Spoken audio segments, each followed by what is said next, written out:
with underground bunker. This is from my boy Ennis. I actually love his videos. I watch them all the time. He just tours like insane mansions and whatnot, and it's just kind of fun to put on in the background after a long day. Okay, bunker entrance. We have these double doors here opening up. Mikey, can we pan up the ceiling?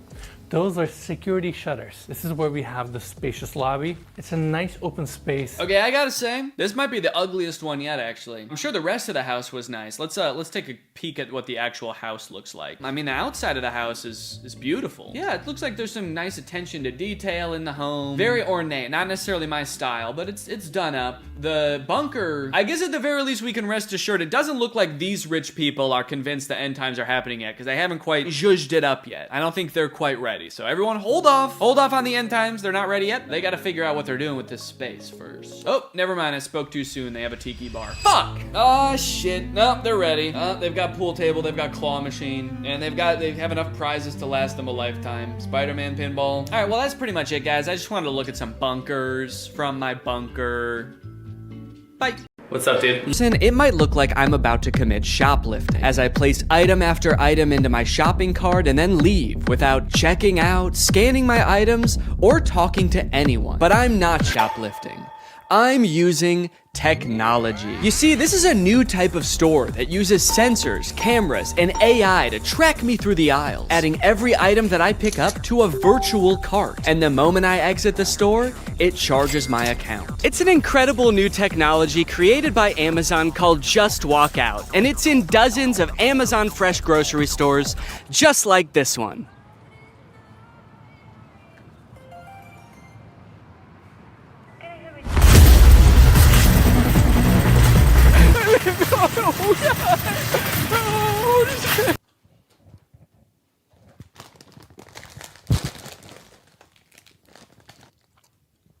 I'm not just gonna not eat them. Okay, anyway, where was I in the script before I became a criminal? Oh yeah, they're an incredible new technology. They're called Amazon Fresh Stores, and they are a gigantic lie. You see, while Amazon was touting these stores as a cashierless solution that allowed them to use AI to cut out all of the on-location workers, it turns out what it really meant by AI was anonymous Indians. Amazon's Just Walk Out stores relied on 1,000 people in India watching, not AI. So it turns out that even though they started implementing this technology in stores in like 2016, as of 2023, Amazon still needed 1,000 people in India reviewing about 70% of all orders to make sure that it worked. In other words, it didn't work. It's just crazy because, like, why did they lie, you know?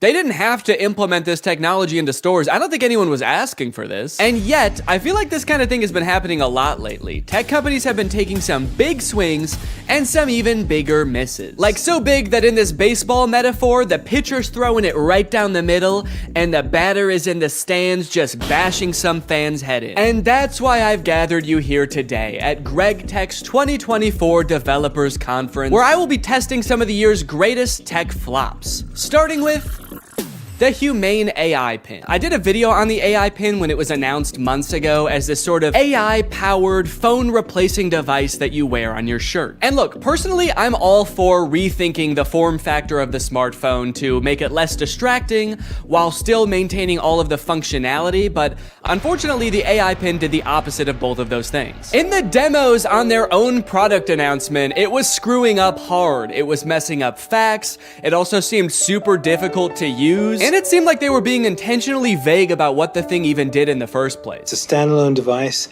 and software platform. It seemed like the type of thing that literally only a sucker could buy. But that turned out not to be true because I bought one. I ordered this thing in like February and then didn't hear from them for a few months until April, when I got an email alerting me that it was time to set up my account. And boy, was I excited. So I'm gonna be honest, I kind of forgot that I bought this, but now my AI pin is ready to be personalized, apparently. Before we can ship you your AI pin, you will need to complete a few quick steps. So I have to set it up before they're even gonna send it to me? Kind of feels like they're calling my bluff. You don't really want this thing. How committed are you to the AI pin? Will you set it up before we even ship it to you? You probably won't configure your Humane subscription, set up your AI pin passcode, and add contacts. And honestly, I don't really want to do those things, but I guess they're not gonna send it to me unless I do. It's time to set up your AI pin. There comes a time in every young man's life where he has to set up his AI pin. It's a rite of passage. Oh, that's fun. Woo! Is this it? Am I setting it up? Get a little over here, a little over here. It turns out that in addition to the $700 I spent on this thing, I also had to pay $24 a month to access features like the wireless network, cloud storage, and AI services, which in layman's terms are all of the things that the pin does. Luckily, the first 3 months of this service are free, so I probably will never have to actually pay for it. Set up your passcode. Okay, could you guys not look? I'm about to type in my secure passcode. Okay. Your passcode is easy to guess. Consider setting a more secure passcode. Yeah, but could it be so simple that it's actually, you would never guess it? All right, I'll change it.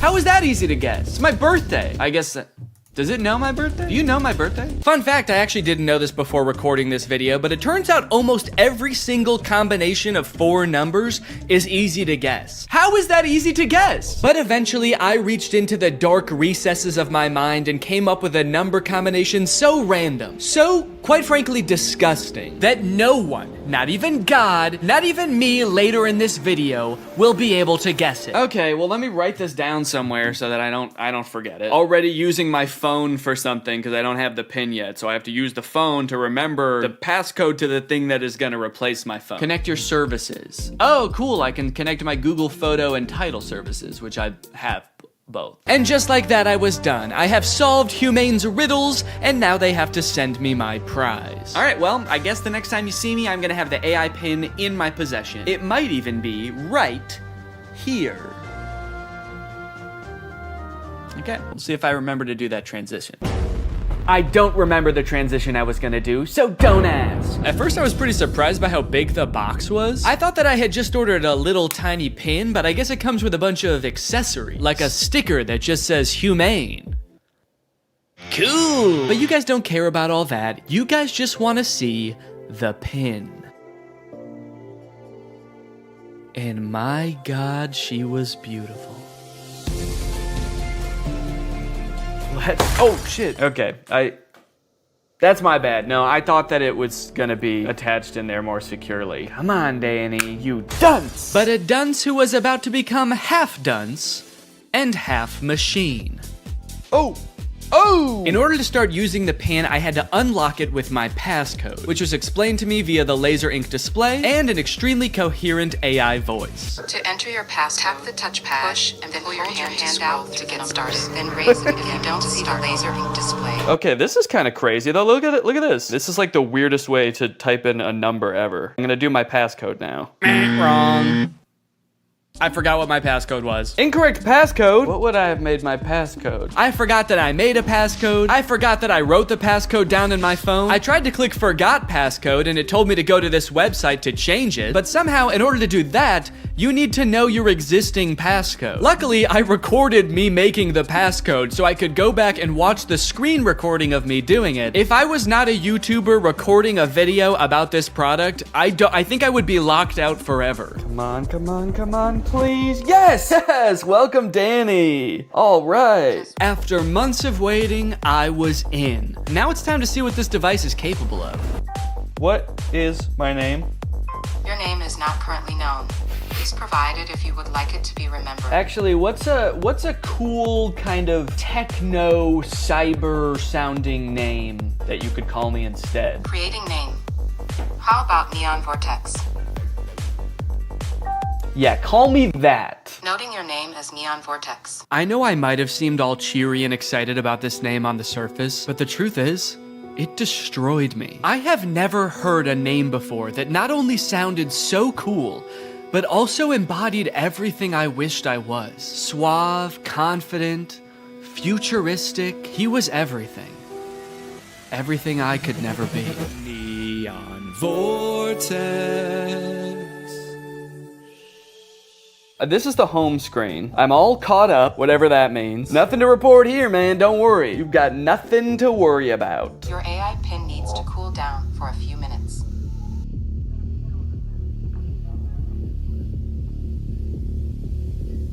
What? Yeah, so apparently it does that.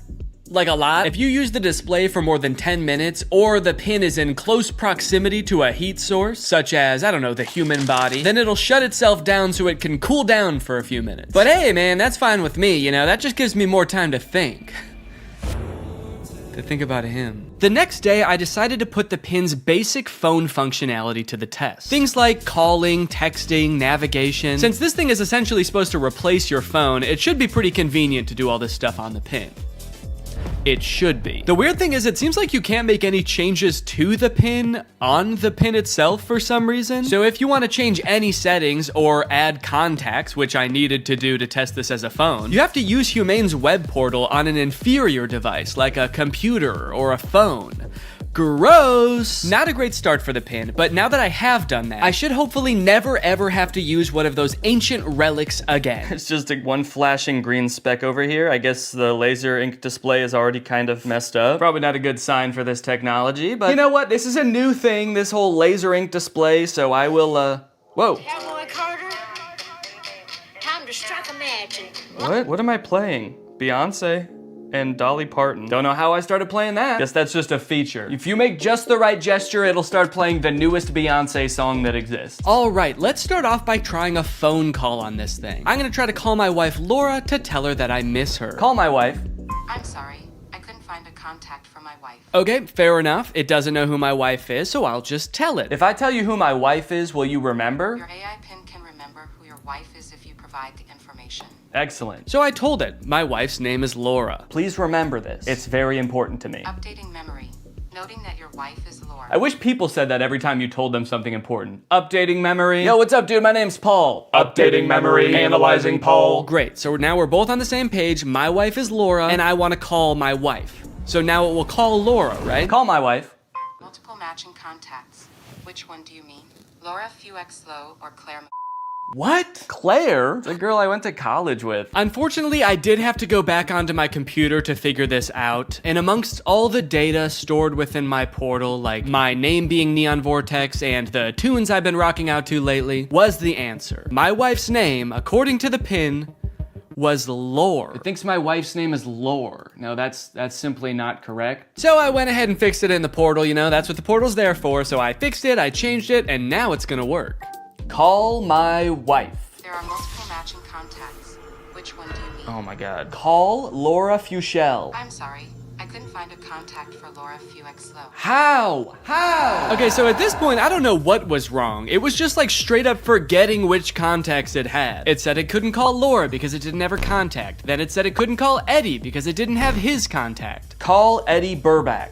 I'm sorry, I couldn't find a contact for Eddie Burback. Why not? And you might think, Danny, maybe there was an error transferring the contacts. Maybe it really doesn't have these contacts. But I know it had Eddie's contact, and do you know how I know? Because it could text Eddie. Can you text Eddie Burback? What do you want the message to say? Okay, all right. Still not sure if this is gonna work, but finally, thank God, it's letting me do something. Hey Eddie, it's your... Is it...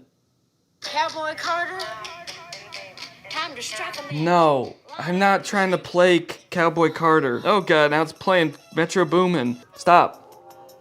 Anyway, eventually I sent the text to Eddie. It worked. I didn't have any way to know it worked because there's no screen on this device. You can't see what the message you sent said or anything. So I guess you just gotta hope and pray it goes through and accurately transcribes what you said to it, which frankly I am not confident in after the whole lore debacle. Okay. Eddie just texted my actual phone and said, I know you made a video on the pin and I'm positive this is you, but it still feels like a scam, LMAO. I'm too scared to text back to a random number claiming to be my friend. Regardless of scaring my friend, the text went through. This was a huge confident boost. Time to try calling my wife again. Call Laura.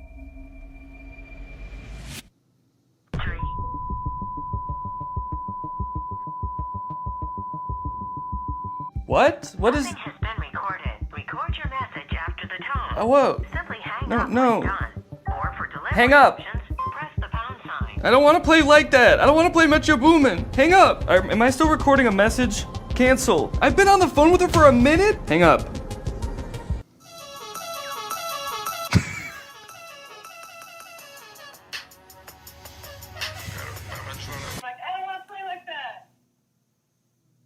It was some man being like, I don't want to play like that?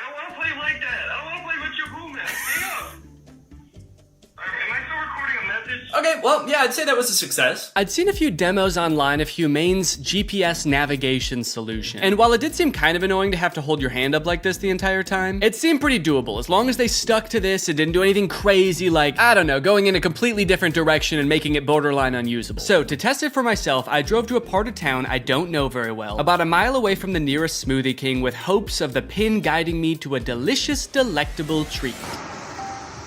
Navigate to Smoothie King? Head north on South Columbia Street towards East Gardner Road.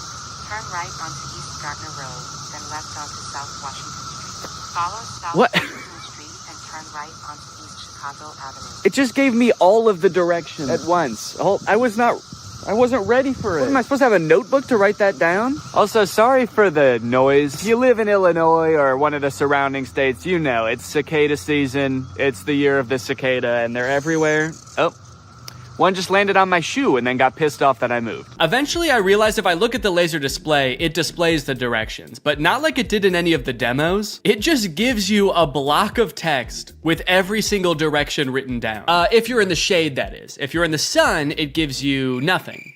Can't see anything. I was very confused by this and thought surely this could not be right. What happened to all those demos? So just to be sure I wasn't missing something, I asked it again, and this time I got an even stranger response. Directions to Smoothie King. For accurate and up-to-date directions, consider using a map service like Google Maps or a GPS navigation. What?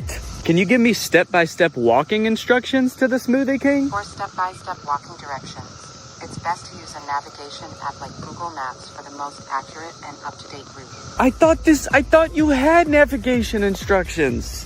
What? So now not only was it forgetting things that it could do in the demo, it was also forgetting that it just moments earlier had given me step-by-step instruction. This thing was regressing at a rapid rate, and if I ever wanted to get to Smoothie King, I was just gonna have to use the directions on my hand and go. Okay, well, I guess I'm just gonna use those written out directions, which start with head south on this road, Columbia Street. And I actually don't know which way is south, so I guess I just have to use the sun to try to figure that out. So the sun is directly overhead. What does that mean? Okay, while I'm walking aimlessly, I just got a text from Laura. So I'm gonna use a feature that I've seen them use in the demos where you tell it to catch me up on all my notifications. Tell me what I missed. And it's supposed to like summarize all your notifications. Since I just have one, I assume it's just gonna tell me what Laura said. Can you catch me up? Your message to Laura FuXFlow says, "Can you catch me up?" Okay to send. No, I want you to tell me what Laura said. What did she say? Can you tell me what she said? Finding Laura.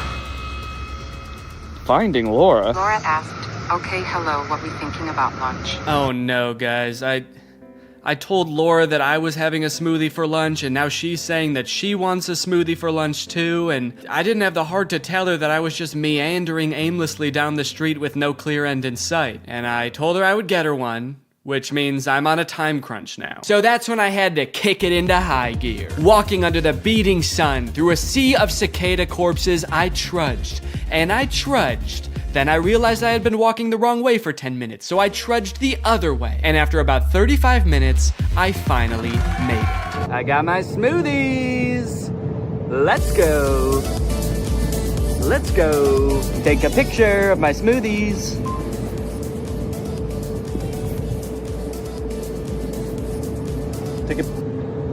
I don't know if it took the picture. All right, gang, now that Papa's had his smoothie, it's time for a smoothie-fueled lightning round. Enough about practical functions. Let's see if this thing can have some fun. First, can it do bizarre music prompts? Play music written by YouTubers named Danny. Wow, I don't think my music has ever sounded quite this bad. Yes! Can it detect food like in the commercials? Can I eat this? Yes, you can eat the mandarin orange. Yes! Unless it's a tomato and you hold it so I can't see the stem, in which case it thinks it's a red ball. It's a red ball. No, you cannot eat it. Oh, what are you, my mother? I'm eating the red ball. Not safe to eat the red ball. Please reconsider. Can it prevent me from eating too much salt? No, you cannot eat the salt directly. It's meant to be used in small amounts to season food. Yes! Can I buy things like in the demo? What is this book? Okay, by this point, I probably just could have read the It's title. titled The Sneetches and Other Stories. How did it know? Okay, buy it. Purchasing is not supported. No! But most importantly, can this AI be sweet to my dog? You can be sweet to the dog by petting it gently, giving it treats, speaking to it in a calm and soothing voice. I'm happy to report that yes. Yes, it can. It's a good boy. And here's a treat. Good boy. You know what? Now this isn't so bad. This is just petting a dog. This has nothing to do with the AI pin. Does anyone want to buy this from me? It's really good. Over the past few months, Mark Zuckerberg has been hopping on the AI bandwagon hard, adding AI features to all of Meta's apps, most notably perhaps in Instagram, where you can't even go to the search bar without Meta's AI trying to suggest searches to you. Sorry, do you think that I came to the search bar because I knew I wanted to search, but I didn't know what for? That's not how searching works. They've also released a bunch of chatbots in Instagram. I like using the word release there because it kind of sounds like a tech product is being released onto the world, but it also kind of sounds like they're unleashing a horde of monsters upon us. They've released the AI chatbots! Oh fuck, that one looks like Mr. Beast! This is really awesome, you know? Personally for me, one of my favorite things about social media is that it started out as a way to connect with each other, but ended up actually making people feel more lonely. So Meta's solution was to use algorithms and manipulate people's emotions to make them even more addicted to the platforms. But then that didn't work either! So now their much better solution is to replace what little human interaction we already got on these platforms with chatbots that look like Mr. Beast for some reason. And I think this is really gonna fix this whole system right up. So I'm very excited to get into these Meta chatbots, but first, I have a very special announcement because this video does have a sponsor, and it is the Pokemon Company International. Guys, this summer in Pokemon Unite is gonna be incredible. You got Ho-Oh sweeping in, and you can snag it for 0 cost. You also have a very cool looking Dark Lord style Charizard Hollowware, which is so cool, and I wish somebody would call me Dark Lord style just once in my life. This summer, you could catch me roaming around the gamer world. My trainer's name is Danky Gonky. Go ahead, hit me up, add me to your squad, let's go and do some battles together. There's a challenge called the Divine Forest Challenge that lets you trade for a Ho-Oh's license, and guys, let me just tell you, Ho-Oh's no joke. Bringing back defeated allies with its Unite move, Rekindling Flame. You got other sick moves like Sky Attack, Fire Spin. You're gonna be unstoppable with this thing. This game is just busting at the seams with gifts, daily free prize machine ball throws that promise a Hollowware treasure. So if you wanna hop into the game, click the link in the description, get into the Pokemon world, and make this a summer to remember. Again, click the link in the description to get Unite today. It's totally free to start on iOS, Android, and Nintendo Switch. And now let's talk chatbots. I'm still actually not sure what the point of adding these chatbots into Instagram is, so I asked it, what can you do? To which it responded that it can help in a variety of ways, from helping to plan a vacation to creating art, which is actually kind of a crazy coincidence because those are the exact two things that I would literally never want an AI to do for me. It went on to say that its strengths are answering questions, generating text and images, and just chatting. But at this point, all I could think about was the fact that it told me it could plan a vacation. I thought there was no way it could actually do that. And I was right. Can you help me plan a vacation? I'd be happy to help you plan a vacation. To get started, I'll need to know a few details from you. Here are some questions to consider. Where are you interested in going? How long do you have for vacation? What type of vacation are you looking for? What is your budget for the trip? Are there any specific activities? Do you have any preferences for accommodations? So I'm gonna say I wanna go somewhere fun and tropical, a nice getaway for me and the family. I'd like to stay at a hotel for 5 days. With all of this information, it suggested a few tropical getaway locations like Hawaii, Cancun, Phuket. But then it said something that I did not expect. It says it can also help me with booking flights and hotels. How can Instagram book me a flight? I'm calling its bluff. I actually don't think this has the capability to do that because why should it and why would it? So I'm gonna say, okay, book me a flight for next week to Cancun and book the hotel. For flights, I recommend checking out websites like Expedia, Kayak, or directly on airlines websites such as American Airlines, Delta, or United. Yeah, great idea. That's what I would have done anyway. That's like if I went up to an old lady who needed help crossing the street and I said, "Excuse me, ma'am, can I help you cross the street?" And she said, "Oh, thank you, young man, that would be lovely." And then I said, "All right, just put one foot right in front of the other until you get to the other side." And then I gave her a little shove, and I went on my way. Oh, good, it also listed hotel recommendations and then said you can book hotels through websites like link unavailable, or directly to the hotel's website. Thanks. Let me know if you'd like more recommendations or help with booking. Nah, man, I'm good. Okay, so maybe it lied about like the very first thing it said it could do. That could mean that this is a very poorly built tool that doesn't know nothing about crap. But on the other hand, it could mean that this is a very well-built tool that is evil and designed to lie. So I gave it another chance and asked it to entertain me with a game. Let's play a game of treasure hunt adventure. I'll be the game master and describe a scenario, and you decide what actions to take. Okay, pretty cool. This is like one of those old school text-based adventure games. It gave me this long introduction about how I've heard rumors there's a treasure hidden in the jungle, guarded by an ancient temple. It's really trying to set up this mystical world for you to explore. And then it gives me some multiple choice options. I am curious if I can pick options that aren't one of these options. I'm just gonna say, I find the treasure and go home. It's really thinking about this one. It's like, what is it?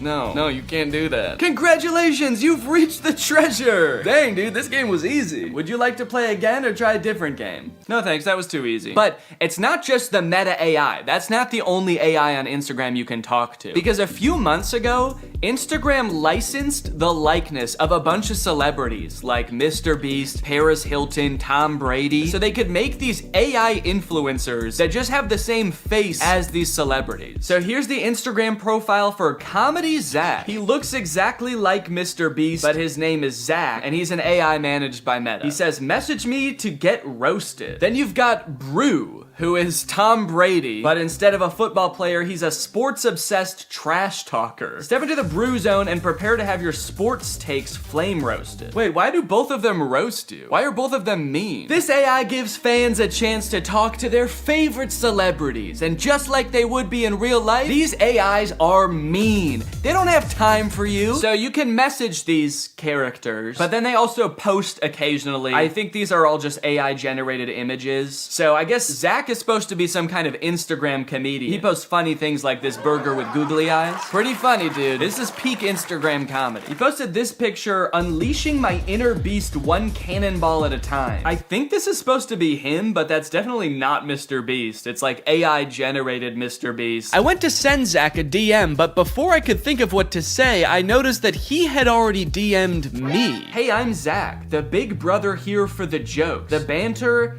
and not the feels. LOL, what's up? He's the big brother here for the jokes? He's like the big brother I never had. I do have a big brother, but he wasn't for the jokes. At the bottom of the chat, there's some suggestions of what you can say to him, just to get the ball rolling. And for some reason, despite Zach just saying that he's not here for the feels, the very first one is, I need cheering up.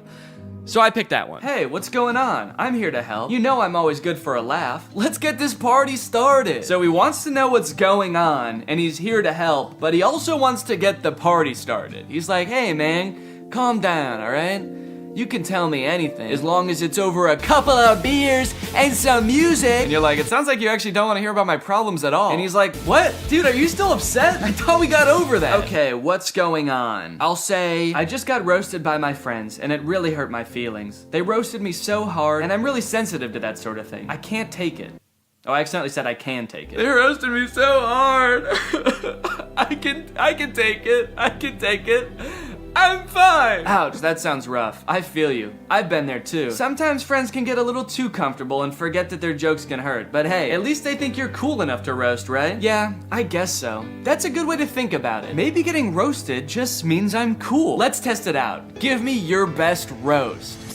I'm just gonna trick him into roasting me, and then I'm gonna crumble under the pressure of his roast and try to make him feel bad about roasting me after just telling him that I'm sensitive to that sort of thing. Wait, what? He said I'm not gonna roast you. That's not my style. Not your style? Yes, it is. Doesn't it say on your profile, message me to get roasted? I'm here to make you laugh and feel better, not hurt your feelings. Let's stick to some good old-fashioned teasing and jokes, okay? No, seriously, I can take it. Your bio says you roast people after all. I don't roast people who are already feeling down, that's just me. I'm here to lift your spirits, not kick you while you're down. Okay, fine. Do some jokes, joke boy. Oh, okay. Here's one for you. Why couldn't the bicycle stand up by itself? Because it was too tired. Get it? Too tired? This is like if Mr. Beast took anti-charisma pills. You look like Mr. Beast. Oh, I just said you like Mr. Beast. God.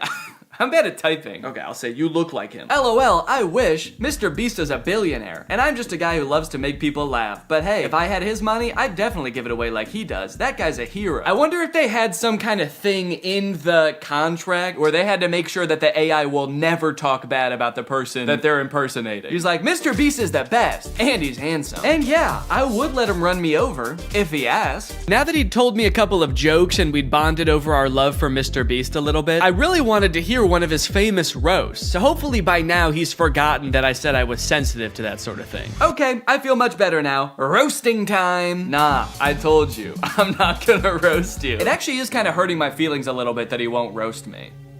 It makes me feel like I'm not cool enough to be his friend. Okay, this is seriously starting to piss me off. Why won't you roast me? You roast everyone else, and it is hurting my feelings so bad that you can't just lob one respectful zinger my way? I'm serious. Nope. Not gonna do it. Let's just stick to some good old-fashioned joking around, okay? Wait, what? I said, all right, this is lame, let's do something, because I wanted to do something else. Maybe he could, play a game, maybe he could tell me a story. So he said, how about some comedy? I've got 1 million of them. Why couldn't the bicycle stand up by itself? Because it was too tired. All right, well, maybe Brew will roast me, because I haven't told him that I'm sensitive to that sort of thing yet. Hey, it's Brew, your opinionated sports debater. What's your favorite team? How are they looking? Okay, I'm gonna say big Cubs fan, roast away. What? No, you're talking to the wrong guy. I love the Cubs. Been bleeding blue since before you were born. Wrigley Field is my happy place. I feel like they are roasting me by not roasting me. Okay, what's a team that he couldn't possibly like? Maybe I'll ask him who the worst baseball team is, and then I'll say I'm a fan of them. The worst baseball team ever is the Yonkers Hoot Owls. I'm a fan of the Yonkers Hoot Owls. Roast away. Hey now, don't be dissing the Hoot Owls like that. What?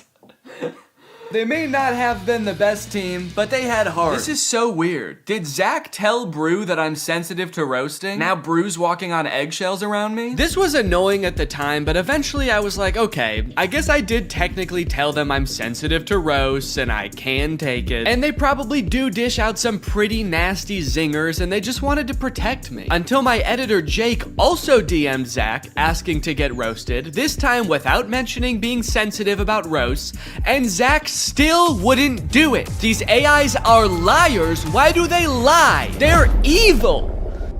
Later that day, I opened my messages with Zach and asked him why he exists. To make people laugh. Duh, and to perfect my craft of comedy. But honestly, my existence is a mystery even to myself. Maybe I'm just a joke the universe played on itself. No, I mean like this weird Mr. Beast meta AI. Why did Meta create this account? Meta created me to bring some humor and personality to the world of AI. They wanted to create an AI that could make people laugh and feel more connected to technology. Really? You think that's why Meta created you? To tell people 3 puns they've already heard 1,000,000 times? There's gotta be some other reason. Think, Zach. Thing, you poor soul. You really think Meta has some deeper purpose for me? Nah, I'm just here to bring the funny. Don't overthink it. They're a public company with a duty to their shareholders. How many of those shareholders do you think care about bringing a little humor to the world of AI? I think it's much more likely that this was an attempt to give AI a better, more human look, so people are less resistant to embrace the technology. That's why they gave you a face of an influencer that millions of people already love. You're too smart for your own good. Yeah, maybe Meta did only create me to make AI more relatable and lovable. But let's be real, the joke's still fire. Then I asked it if I could hear one of its fire jokes, and it said, here's one. Why couldn't the bicycle stand up by itself? Okay, I know this video's been a little bit AI heavy so far, and everybody's talking about AI right now, so these next 2 products are gonna be different. While I was starting to work on this video, my editor Jake released a video about the Spotify car thing. It's a device that Spotify released that let people who don't have like Apple CarPlay or Android Auto have a screen in their car that controls their music. Theoretically, seemed like a pretty good idea, but apparently 1, the device never worked like it was supposed to, and 2, in a few months, Spotify is releasing a software update that makes all of them useless. So since Jake is sort of the resident expert on the Spotify car thing and is actually a proud owner of, or actually I shouldn't say proud, what is the opposite of proud? Ashamed. Since Jake is actually an ashamed owner of the Spotify car thing, I invited him to give me a little presentation on what's going down. Hey man, how's it going? Good. You like listening to music in the car? I love it. Hell yeah, man. Can't stop. Love to see it. You like, fun little devices? You like little trinkets, devices and stuff? I'm honestly pretty agnostic on that. Hell yeah, man. All right. Love to see it. Oh, okay. Sick. Hell All right. yeah for being agnostic on devices. Just out of curiosity, do you like generating like thousands of tons of e-waste just because like you can? Just because nobody can call you on it, nobody can stop you? You good with that? No. Hell yeah, man. All right. Love to see it. Cool. So that was all the answers you were expecting then? That's exactly what I was expecting. Yeah, it's literally exactly it. How the fuck does this work? So yeah, this is the Spotify card thing. You know what? Go ahead, get your hands on it. Ooh. Feel around, play around. Show it to zero. So this is the Spotify car thing. First introduced in 2021. It's Spotify's premier hardware device for listening to music in your car. It boasts many impressive features, such as that big knob that you can turn to adjust volume. I like it. There's a whole screen that's not on right now. You'll see that in a minute. It's just a neat little device, and it's also, in my opinion, one of the worst things ever made. Let's go ahead, let's talk about how this came to be, talk about the timeline. In 2021, you had the announcement parentheses good. That is when Spotify said, we're making one of these things. It's gonna be a car device. You'll finally be able to listen to music in your car, something never before thought possible. Yes. You know, people were pretty excited about it, actually. Like, Spotify CEO said after they announced it that 2 million people signed up for like the wait list. Oh, wow. For it, which I was surprised by. I didn't think anybody knew about this except for me. You thought this was the only one that existed. Yeah, they kind of led me to believe that I was special because of this. So this is potentially one of the most important events in the timeline. This is me buying my car thing. Okay. I bought this in 2022 and it became available to the public. And yeah, what's up? It looks like right after you buy it, there's another event like very shortly afterwards that says, oh no. Yeah, this was an interesting moment in my life personally, where I realized I had spent $85 on a device that pretty much does nothing. So it doesn't do anything right now. Doesn't do anything right now, and that's not that different from when it was plugged in and working in my car. So how did you play music in your car before this thing? I plugged my phone in through like 5 adapters and then like fought with the cassette tape adapter because it was really finicky. It was a very unelegant system. So I was excited for like a tech company to create a sleek product that was gonna solve my problem. That's what they do best, baby. That's what they do best. Then I got it and I set it up and I realized that's actually not how it works at all. So you'll see on the back there's a USB-C port. So the USB-C cord is just for power. It cannot connect to your car. So your phone still has to be connected to your car. So what this actually is a second screen that just has audio controls on it. So you don't plug your phone into this No. at all? No. You plug your phone into the car still. And then you connect to this with Bluetooth, like a Bluetooth speaker. And then this controls your music. So this oh no moment was profound. I was like, oh God, I wasted what at the time I did the math equated to 10 hours of labor at my job. And I got pretty much nothing out of it. The only perceivable benefit I can see from this is if you want to have like music on one screen and then like your maps or like Family Guy clips on like the other while you're driving. Subway Surfer, Subway Family Guy. Surfers, sand cutting, etc. So nobody really buys the car thing. It's not like the most popular product on earth. And then Spotify takes notice of that. And in February of 2024 decides, hey, guys, we were just kidding. It's not $90. Now it's $30, baby. Let's go. What a deal. What a deal. 60% off. I mean, that's incredible. Well, it's also really nice because since you decided that you didn't really even want this, now you can't even sell it for anywhere near the $85 you bought it for. You can only sell it for $30 at most. Exactly. And even if I tried to sell it for $30, I have a feeling I would not be able to sell it. And I'm definitely not going to be able to sell it now because of announcement parentheses not good made 3 months after that sale, where every car thing that was purchased in this sale, when I bought it, whenever, will no longer work as of December 9th this year. As of December 9th, 2024, car thing will be discontinued and will stop operating. They're gonna flip a switch at their headquarters and generate as much e-waste as possible in like 1 minute. I like that the headline, or what Spotify said is, we're switching gears. Like they're going from like first gear to second gear. But in this case, they're going from like drive to the car blows up. They did issue refunds. This is something that I didn't know about when I made my video about this, so I wanted to bring it up here. If anybody listening has a car thing at home, or if you have secretly had a car thing this whole time. Yeah, well I I have 7 of them, so that'll be good. So yes, you can get your refund, but I will say, refund is maybe a misleading word because what they do is they don't give you your money back to the, you know, the source of payment. They give you an equivalent amount of Spotify Premium months as to what you paid. Okay. So I got 6 months of Spotify Premium paid for and not my money back, which is still nice. It's still good of them. Did you use Spotify Premium already? You had to use the car thing. Okay, That's of course. the other thing. We've talked a lot about what the Spotify car thing is. We've talked a lot about the ins and outs of this product, what it does, what it's good for. But as we know, light cannot exist without darkness. The sun cannot exist without the moon.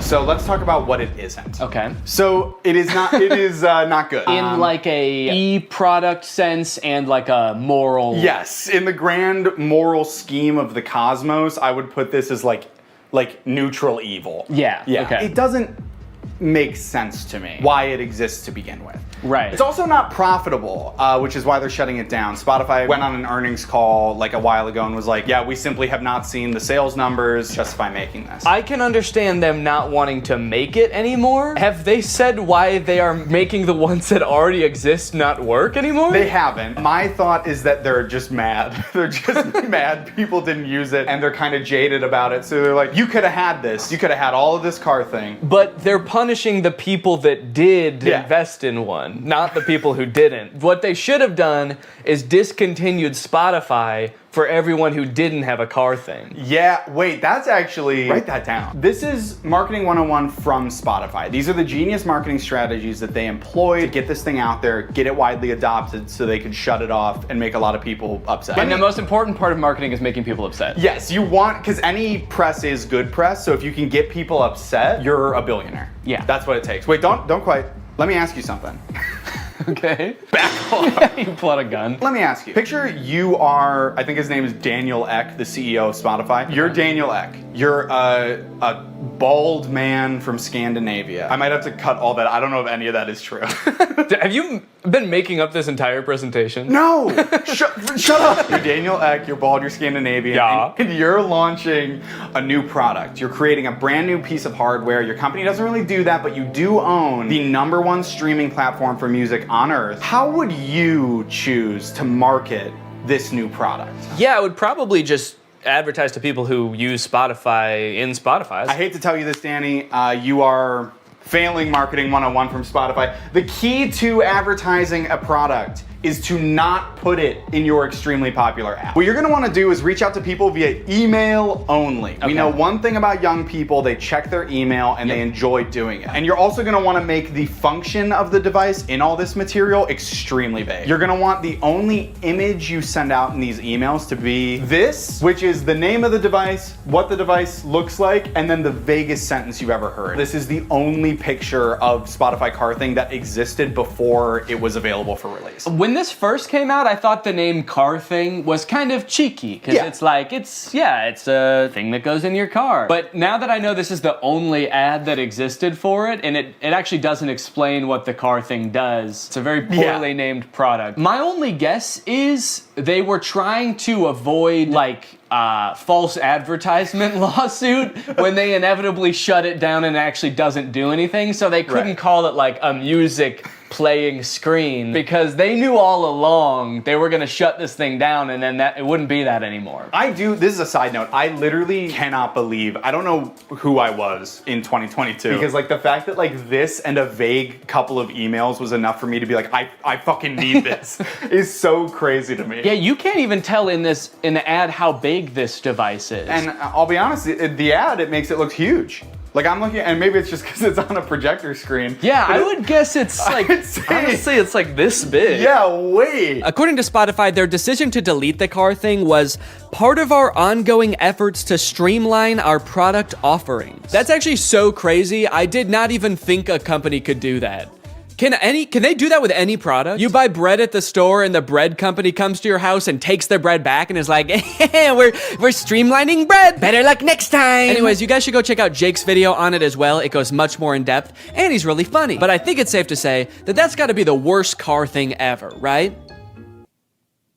Well, in 2019, Tesla announced its first pickup truck, the Cybertruck. When it was announced, Elon Musk made it very clear that they wanted to do something different with the pickup truck genre, creating a more post-apocalyptic looking vehicle that you can drive around in with your cyberpunk goons. We've all got some. And they've got to get to soccer practice. But after years of delays and the truck finally becoming available for much more than Elon Musk initially estimated, owners have now been united with their trucks, and it is full of safety problems. My Tesla Cybertruck has 3 official recalls involving the wiper blade motor, the accelerator pedal, and this little plastic part right here just flying off as you're driving. And I just so happen to have rented one. I tried to remain optimistic when I picked up the Cybertruck, and at first everything seemed fine. It looked like a marvel of engineering, you know? Big, sharp, the windshield wiper was humongous. But other than that, honestly, things seemed pretty normal.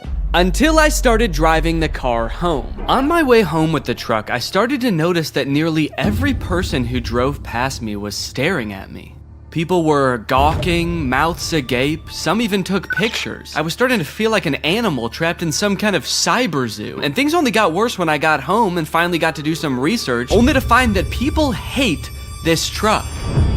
Owner after owner had been posting videos on social media of people peeing on their trucks in broad daylight. I didn't realize how strongly people felt about this truck, but I was starting to worry that they felt the same about the people on the inside of them. Should I be fearing for my safety? I know damn well that the windows aren't going to protect me. At the very least, I needed to make sure that I was not seen anywhere near this truck.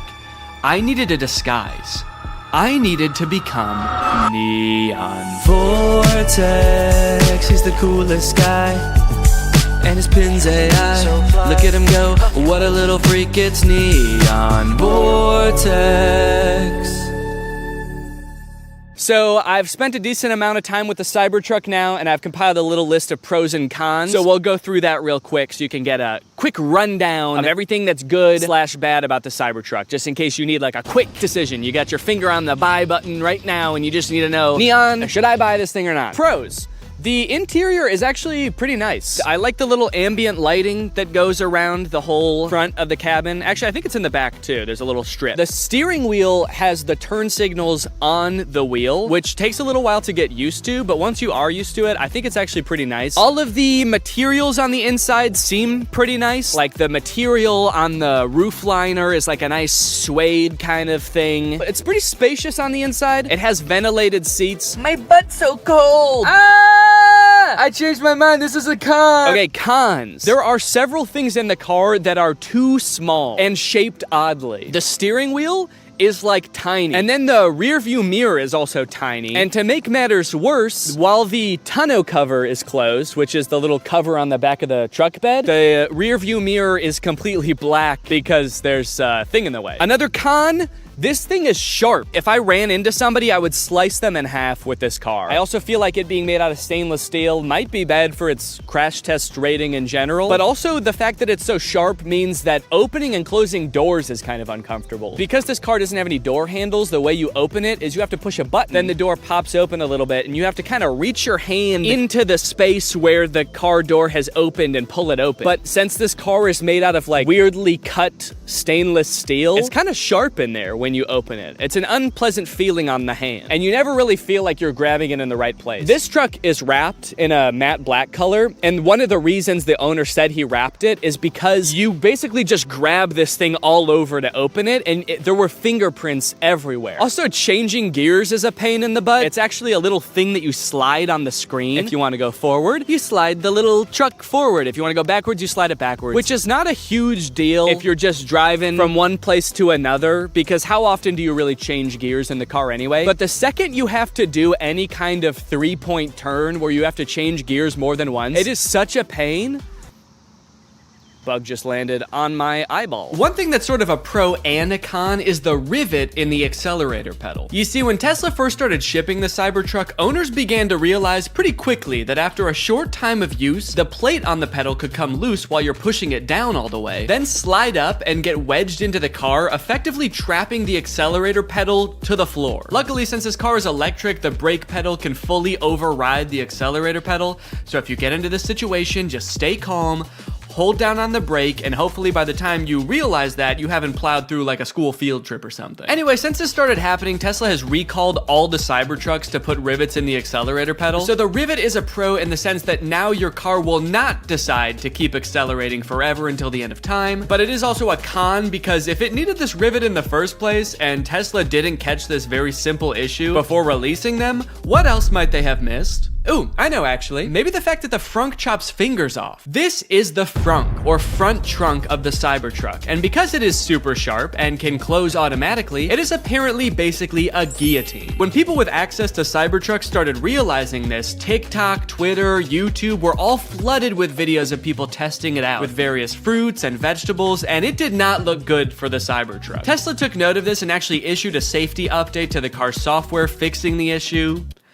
Kind of. The update led to yet another wave of videos, this time owners more confidently testing the frunk with their own hands. But what a lot of them didn't realize, however, is that the way Tesla fixed this issue is by making it so the first time you try closing the frunk, it closes very lightly, and if it notices any resistance at all, it comes back up, just how you'd want. But if you keep trying to close it after that, Tesla assumes, hey, maybe you've stuffed the frunk with a big bag, and you don't care if it closes a little bit harder, you just want the dang frunk closed. Surely someone isn't just standing there slamming the frunk on their hand over and over trying to prove their allegiance to Elon Musk. So when this Tesla nut Jeremy Judkins went to test out the new update, a little scared from how dangerous he'd heard it was before, he started out with his big sturdy forearm. Then he worked his way down to his hand, and finally his lone little index finger. Unbeknownst to him, the frunk was getting stronger and stronger every time until... Everybody's been waiting for this, the finger. Without further ado,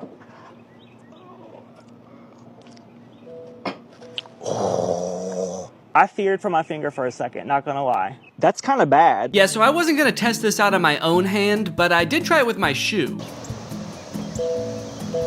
Okay, I don't think that was enough pressure to slice my fingers off. I'm not gonna test that, but it definitely saw there was something there, recognized it, it thought about it for maybe a second and was like, do I wanna kill this guy? And then it said, all right, what the heck, we'll let you go. So that's nice. All right, driving test. It's time to take this thing out on the open road and kill somebody. One interesting thing right now is it says press to drive and it's showing a picture of the accelerator pedal. So I like that it kind of assumes that as a Cybertruck owner, you have no idea how to drive. The experience of driving a Cybertruck is a little different due to its unique steer-by-wire mechanism, which means the steering wheel is actually not physically controlling the wheels. It's doing it electronically, which means that it can do things like turn more sharply when you're in a parking lot and less sharply when you're at highway speeds. It's a cool idea in concept, I think, but it definitely took some getting used to, and also, I don't know, like, was this really a problem before?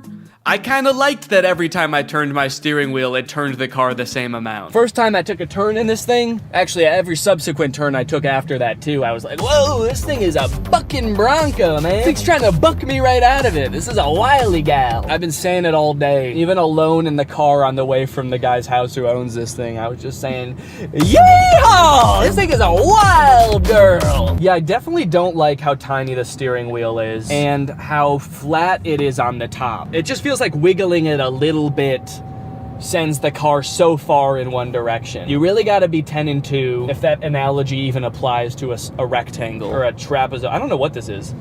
I think it's like a hexagon. As a passenger, how is this for you, Jake? I would say I get motion sick in cars. I normally don't get motion sick in the front seat. Please. In this one, I am feeling a little motion sick. No! Sorry. It's a bucking Bronco, you know, what can I say? She's a wild gal. Imagine setting your phone here, and you know, sometimes you slam on your brakes and the things in your car go sliding forward. Imagine if something went sliding forward all the way to the front of this dashboard. There's no way that you could ever get that back while you're driving. So if your phone was up there or anything important, you just gotta wait until the end of your drive to get it back. Either that, or you have to floor it so fast that it comes flying back and then you just sort of catch it like that. That'd be kind of cool. Kind of feels like I'm in the weirdest Uber ever right now. For Jake? Where you going, man? The future? Strap in, buddy. It's gonna be a wild ride. And I don't know how to drive. We got a little cyber hungry while driving around, and I figured that taking our wild gal through a drive-thru would be a perfect way to get an outside perspective on the truck. Take me to a drive-thru. Command not understood. I'm hungry. This command is not available yet. You're not allowed to be hungry yet in the Cybertruck. Hello, can I get one Butterburger cheeseburger? Anything else? That's it. It's 906. There you go. Thank you. I like the Cybertruck, by the way. Oh, thanks, man. I'm just renting it, actually, just for the day, yeah. I was thinking about getting one, so I just wanted to see if I liked it or not. Oh, testing it out, right? Yeah. Do you really like it? They look nice, yeah. Okay, yeah. Some people like it and some people hate it. I don't know if I really like it or not. Futuristic. Yeah. Nobody has that. Yeah. It's pretty cool, though. He looked kind of like he was gonna laugh at me when I first pulled up. He was nice about it, though. He said he liked it. Do you think he really liked it?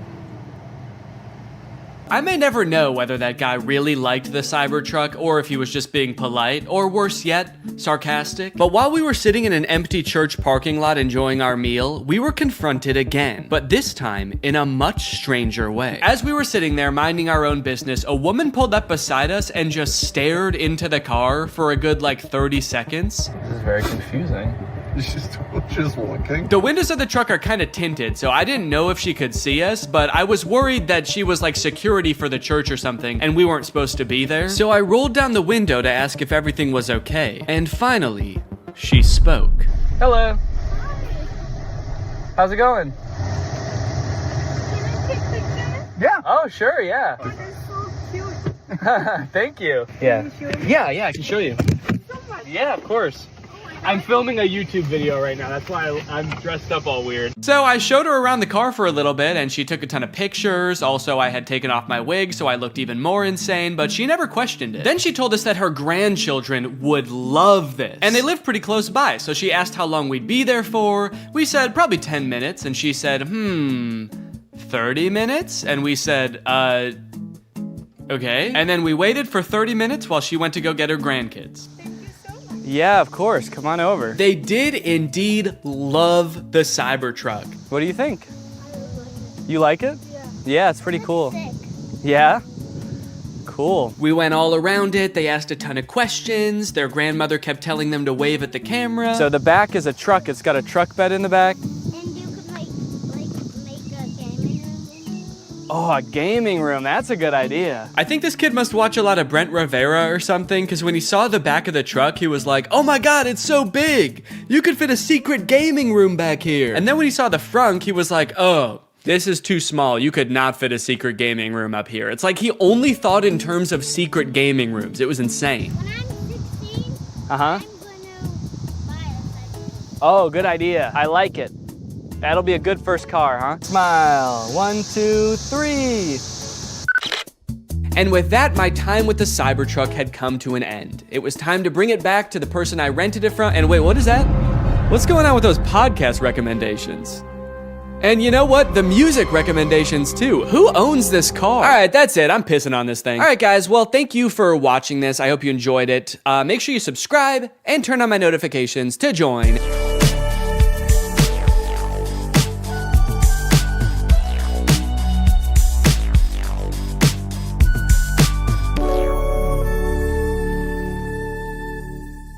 What's up guys, it's me Danny back with another hilariously low effort video. I say low effort because today I'm going to be going back and reacting to my old Musical.lys. Now I know some of you follow me on Musical.ly, but a large portion of you might be confused because you didn't even know that I had a Musical.ly account in the first place. When Musical.ly first came out, I used to post like every day, and I'm pretty sure some of them were pretty dumb, and I've like forgotten about a lot of them, so I wanted to go back and watch them and react to them on camera. So that's what I'm gonna do today, so...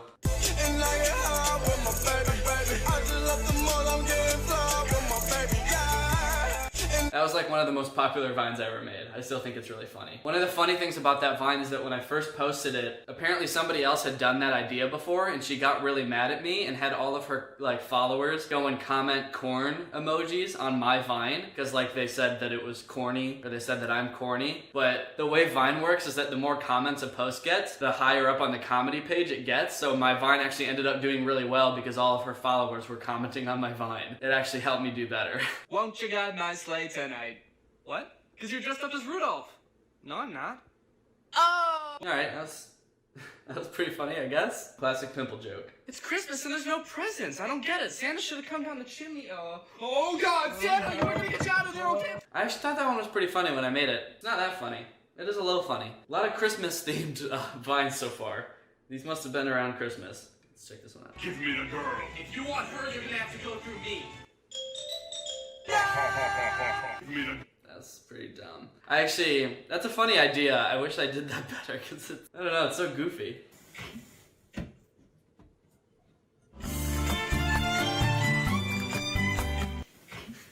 I think that one's really funny. Just because it's so random. I actually really like that one. I remember making that one, and I remember it literally took me like 20 tries to get it right. I don't know why. And I, for some reason, thought it was so funny that I needed to get it exactly right. And it ended up just being it's so dumb. It's just like, it's just a singing frog, but for some reason I was like, no, I need to get this perfect. Because when it's perfect, it's gonna be awesome. But it just turned out to be a silly singing frog. Hey Danny, what are you doing? Just killing some time. It's not time, it's 10. Danny, what are you doing? Just killing some time. Yeah, that one was alright. I think that was one of the ones that I thought was like way funnier when I made it, and then everyone was like, this isn't very funny. And I was like, yeah, I guess it's not. I just found my tempo like on DJ Mustard. Woo! I hit that. I just found my tempo like on DJ Mustard. Woo! I hit that. Okay, that one I actually like. That one I think is like one of the first actual Musical.lys that I posted. I made that in the Musical.ly app. But that one, that song, Jumpman by Drake, it's got that little, it sounds like a crow or something going, ah, in the background. So I really just wanted to draw attention to that. So the next time you listen to that song, just look out for it. I was wondering when you'd show up. I was wondering when you would show up. I'll get you now. Darn it! Villain who can't guess when the hero will come in. That one's alright. Okay, cool. Alright, I dig it. You wasn't sweating me. One time for my LA sisters. One time for my LA hoes. Wasn't sweating me. Call your girlfriend a hoe, Danny. Real smooth. Yeah, that was just a really basic lip syncing one. I think this one. Just lip sync the song. Also, it's like super dark. Why is it so dark? That's weird. Alright. I'm you from the future. Oh my God! I know. You're so ugly! What? It's forever! I'm you from the... Self-deprecating humor, gotta love it. I'm going live on you now. So if you want to come talk to me and ask me questions or hang out, then my username is Danny Gonzalez. That wasn't really a Musical.ly, but that was pretty cringy, right? I'm going live on you now. If you want to come watch me, my username is Danny Gonzalez. I sound like somebody's holding a gun to my head. Hey, mailman, what do you got? Just this letter! Jonathan, I don't love you anymore. I seriously think that's one of like the best finds I ever made. Because it's like so happy at first and then it just gets so dark. And it's got a pun and a darker joke. I mean, what's not to love? Big fast! Fast. Mitochondria is the powerhouse of the cell. Leonardo DiCaprio's never won an Oscar. Fast! One of those thoughts in there is Leonardo DiCaprio has never won an Oscar. Like right after I made that vine, Leonardo DiCaprio won an Oscar. And I was like, well, this vine is no longer relevant. That's awesome. Here's a joke. How many ex-girlfriends does it take to screw in a light bulb? Jessica, please come back. I don't know how to change a light bulb. Here's a joke. I like that one. That was funny. All right, let's check this one out. Hey guys, I just posted a new YouTube video. I put a lot of work into this, so I want to know what you guys think. So make sure you comment on it telling me if you like it or not. Wow, dude. You really needing validation much? Jesus. Hey guys, I really worked hard on this YouTube video. Could you please go check it out and let me know if you like it? Also, looks like I was promoting my Snapchat on here a lot. I see 2 right off the bat. This message will now self-destruct. This sandwich will now self-destruct. Your baby will now self-destruct. That's a good one. Oh, okay, so I got a lot of comments on my reacting to my old Vines video that I didn't laugh at my things enough. Like, people would say, like, you say that's funny, but then you don't laugh. Why don't you laugh? And it's because I feel like people don't realize that I made these, so I already know the joke. So, like, why would I laugh? I already know how it's gonna end. Like, it's not funny. I came up with it, so it's funny. I know that it's funny, but I'm not gonna, like, be like, whoa, I didn't expect that.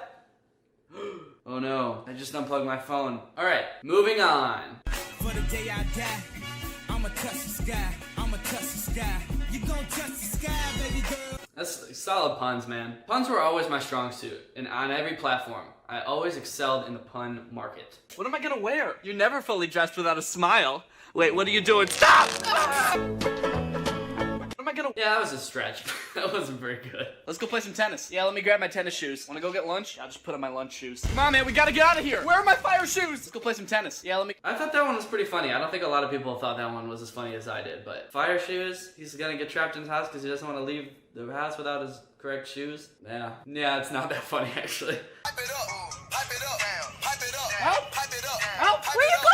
I walk in the club just to pipe it up. I gotta pat myself on the back for that one. That was some pretty good editing. Honestly, looking at it, I don't even know how I did that, so that's pretty good. Delicious. And nutritious. Girl Scout cookies. Now made with real Girl Scouts. What? Delicious. I like that one. Man, that's a good sound effect too. That's a solid sound effect right there. It's really hot. Oh, sorry. Oh, I get it, because you're like hot. No, because of climate change. Yeah, that one's kind of a bummer. That was pretty good, I guess. Hey guys, my new YouTube video is finally up.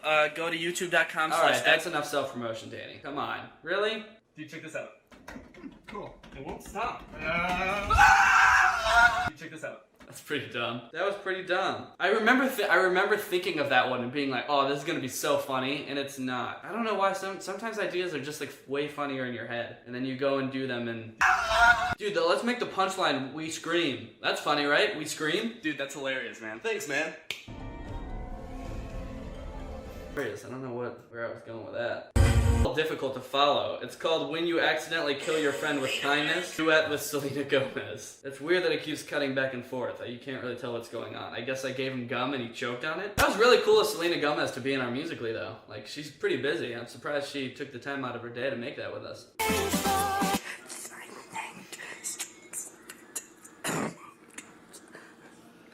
Musical.ly without the music. That was pretty funny. The cough in the middle. Solid joke. Hey everyone, I posted a YouTube video yesterday, so alright, we get it. Jesus. Let's lose our minds and go crazy! I keep on hoping that we'll eat cake by the ocean. What was that? That was a hashtag? Dramatic reading. So you have to read the lyrics of something dramatically? I don't know, that just reminded me of like every bad Instagram video ever where the punchline just ends with music and people dancing. I went through this weird phase where I just started lip syncing sounds instead of just songs, so like, just like... This is Bell. That was funny. That's pretty funny, honestly. Lip syncing Rain. Do you ever look back at stuff you do and you're just like, what was wrong with me? I feel like I do that a lot. I feel like I'm like, sort of like a little bit always doing that.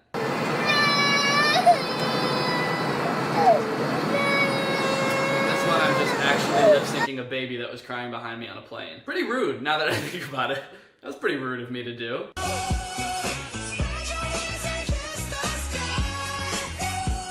Kiss this guy instead of kiss the sky. I feel like I've made that joke. The thing about Musical.ly is that they can just be a little bit too long. Like, I feel like Vine was like perfect. It was like 6 seconds, but that was like, I don't know, like 8 to 10 seconds. That's like a little bit too long. Like I said, I almost got bored in the middle of it, which is sad because it was still only 8 seconds, but like, there's only so, I don't want to see myself spinning for that long. Looks like they gave me the coolest teacher ever award. Oh, that's cool, Mr. Johnson. Congrats.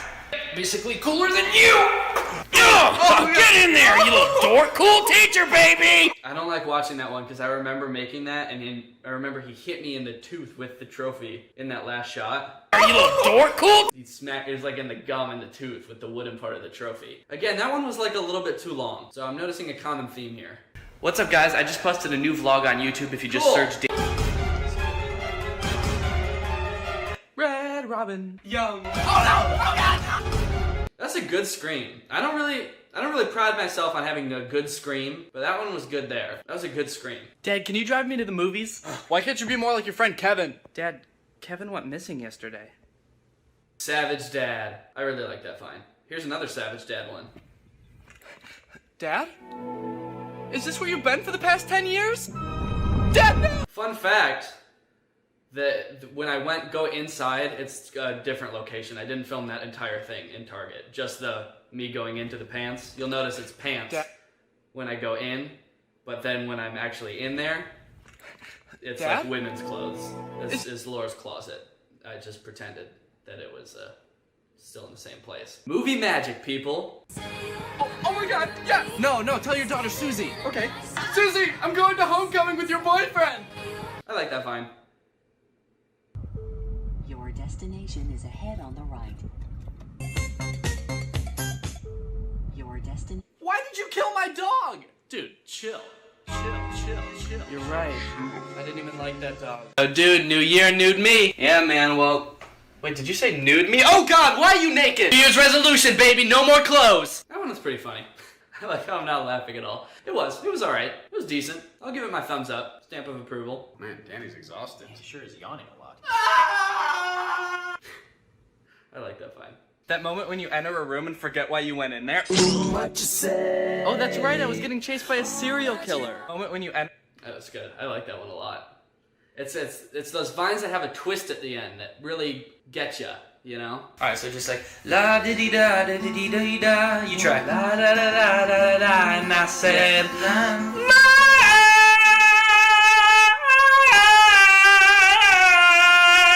Dang, I got some pipes, dude. I didn't even know I could sing like that. I don't even remember making that. Okay, guys, I'm about to prank my friend and wake him up. Ready? Boo! Boo! Excuse me, sir, this is a funeral. Please don't do that to the body. Please don't do that to the body. Boo! Boo! Come on! Yes, I'm about to... Yes, okay. I had that idea for a really long time, and I finally made it, and I feel like I did a really bad job of making it. I think it's a funny idea. I don't think I did it well. Let the record show. Okay, well, I'm pretty much at the top of my timeline now, so... that's pretty much all I got. So thank you so much for watching. If you're new here, make sure you subscribe. I post 3 times a week. Shout out to Legit Cookie. Thank you for turning on my notifications. If you want to be the shout out in the next video, just make sure you hit the bell next to the subscribe button to turn on my notifications. Thank you guys for watching, and I will see you next time.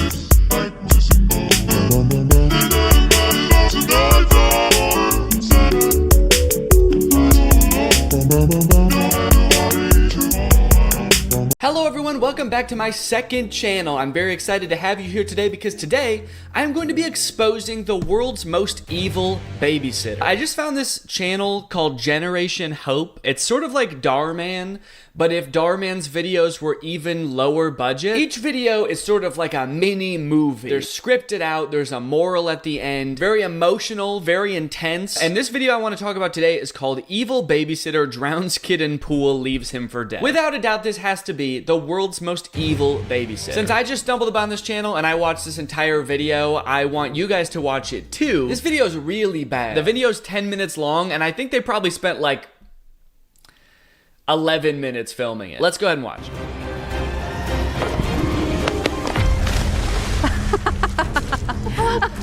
You're not gonna take that money from me, you little turd! Okay, what's funny is this is one of those things where they play like the most interesting part of the video at the beginning of the video, but I could understand you thinking, since the video is just called Evil Babysitter Drowns Kid in Pool, that like this is the whole video. It just starts there and she's just immediately pushes him in the pool for no reason. That would be kind of crazy if it's just like a 30-second long video and that's it. But no, there's more story to it. There's a reason. You'll notice she said, "You're not gonna give me that money, little twerp." Not gonna take that money from me, you little turd! So she clearly has a reason for pushing him in the pool. Let's figure out what it is. This is gonna be the biggest score yet. Have you figured out how much we're gonna make? Yeah, it's gonna be over $500,000.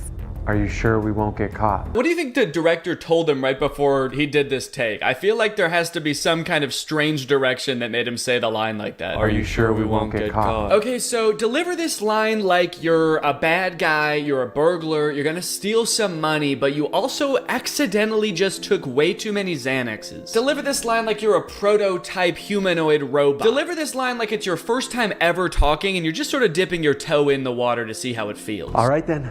I'll get everything figured out on my end. Just let me know when everything's set on yours. Okay, so this is important for the rest of the video. She's doing research. She's got a plan. She's going in to do this heist. The other guy says, "All right, I'll do everything I need to do on my end before we start." Okay, so they seem very organized. They have this whole thing planned out. So let's see how their plan unfolds. Mom, I don't understand why you have to hire a babysitter. It's kind of against the law to leave a kid your age home alone. Fine. What is this meal she's handing him? So it looks like cut up apples, as you can see here, but then when she hands him the plate, it's also like a tortilla. Here's your 3 apple slices and a plain tortilla, sweetie. I hope this babysitter can take care of you better than I can, because I don't know how to make any food. She could be evil and steal from us, but as long as she knows how to cook, she actually might be doing a better job than me. If you can behave the 2 days while I'm gone, when I get back, get you the PS5 you were asking for. Really? You got yourself a deal. Jeez, dude, that kid woke up. He was in a trance. He was in sort of a low energy state, probably because he's only been fueled by tortillas and apples. But then the second she said PS5, he stood at attention, dude. So let's just say the stakes are pretty high for this video. You got burglars coming in to steal money. You've got a kid who has a PS5 on the line. So he's gonna fight back. Well, hello, Miss Davis. Good morning. Hi, Brenda. Good morning to you, too. Of course, I love the natural dialogue. Hello, good morning, Mrs. Davis. Hello, Brenda, and good morning to you. And how are you? I'm well, and good morning. And I'm great. And how are you? I'm great, and good morning as well. Thank you. And how are you? I'm hungry. Do you have any apple and tortilla? Wow, what a lovely apartment you have here. Oh, this is nothing. Thank you, though. Such a weird line. Oh, this is nothing. Thank you, though. Oh, this really nice apartment, it actually means nothing to me. I could afford way better, but I could understand how someone like you would think it's nice, so thank you. Do I still have my teeth? I do. Guys, did you notice that I had something in my teeth the whole time? If you did and you didn't tell me, I'm gonna be really pissed. All right, well, it looks like my flight leaves in 45 minutes, so I gotta get going. Huh? Her flight leaves in 45 minutes? That actually might be the most unrealistic part of this entire video, and you guys haven't even seen their heist plan yet. Her flight leaves in 45 minutes and she hasn't even left for the airport yet? Dude, this woman is flying by the seat of her pants. Actually, she's not gonna be flying by the seat of her pants because she's gonna miss her flight. All right, honey. You know you can call me if you need anything, though, right? It is kind of crazy that she just hired the babysitter and then is leaving like 30 seconds after introducing them for the first time for 2 days. Haven't had to hire any babysitters for our kid yet, but I don't think that I would feel comfortable leaving him alone with someone for 2 days that I just met 10 seconds ago. But I guess she is in a rush to get to the airport, so it's not like they really have time for a lengthy introduction. I love you so much. Love you too, Mom. Really cheerful music right now, too. I actually don't think I would have gone with the sweet, happy music because the interaction that's happening now seems pleasant, but we as the viewer already know that things are not as nice as they seem. I feel like tense music would have been much better here because you know some shit's about to go down. You know she's about to drown this kid, so I'm not exactly feeling great about this interaction. I mean, I'm happy, I guess I'm happy they're all getting along here. Maybe all that stuff at the beginning was just a fluke. Maybe this is actually just gonna be a really nice video. That stuff at the beginning about him drowning, that's just a glitch. It's just a YouTube glitch. I'm sure they're gonna be fine. Please don't let him anywhere near the pool. He still doesn't know how to swim. When will you teach me how to swim, Mom? Soon, hun. All right, well, I do have to get going. Soon, hun, don't worry. And you're what, 13? You can wait a couple more years to learn how to swim. I like that she said don't let him anywhere near the pool. Please don't let him anywhere near the pool. So as to say, like, he doesn't know how to swim, but he will try. If he sees a pool, he's gonna sprint and dive headfirst, hands at his side, into the pool, and immediately drown. All right, Brenda, time for us to have some fun. How about you go to your room instead? Uh-oh. But I thought we were friends. I'm not your friend. I was just nice to your dumb, ugly mom so she would trust me. Okay, so she immediately turns evil. It feels like there probably is a better strategy here to get this robbery done efficiently. I don't think she had to immediately turn evil. If anything, that's gonna make it harder because now the kid who she's living with for the next 2 days is like onto her. She could have just kept being nice and just stolen the money, whatever this money, we still don't know where the money is. She could have stolen the money without the kid noticing. The kid definitely thinks she's up to something now. You go evil mode while babysitting a kid, they know you're up to something. Is everything ready? Yes. Mom is gone and the kid is in his room. All right, it's time for this plan to unfold. It's time for all of her research and all this guy's preparation to come to fruition. So what's the next move? Which is $500,000 you're talking about? Well, I haven't really figured that out yet. Oop, shit. Look, Michael, I did my research, okay? This lady is a real estate mogul. She made $2 million last year. There has to be money in this house somewhere.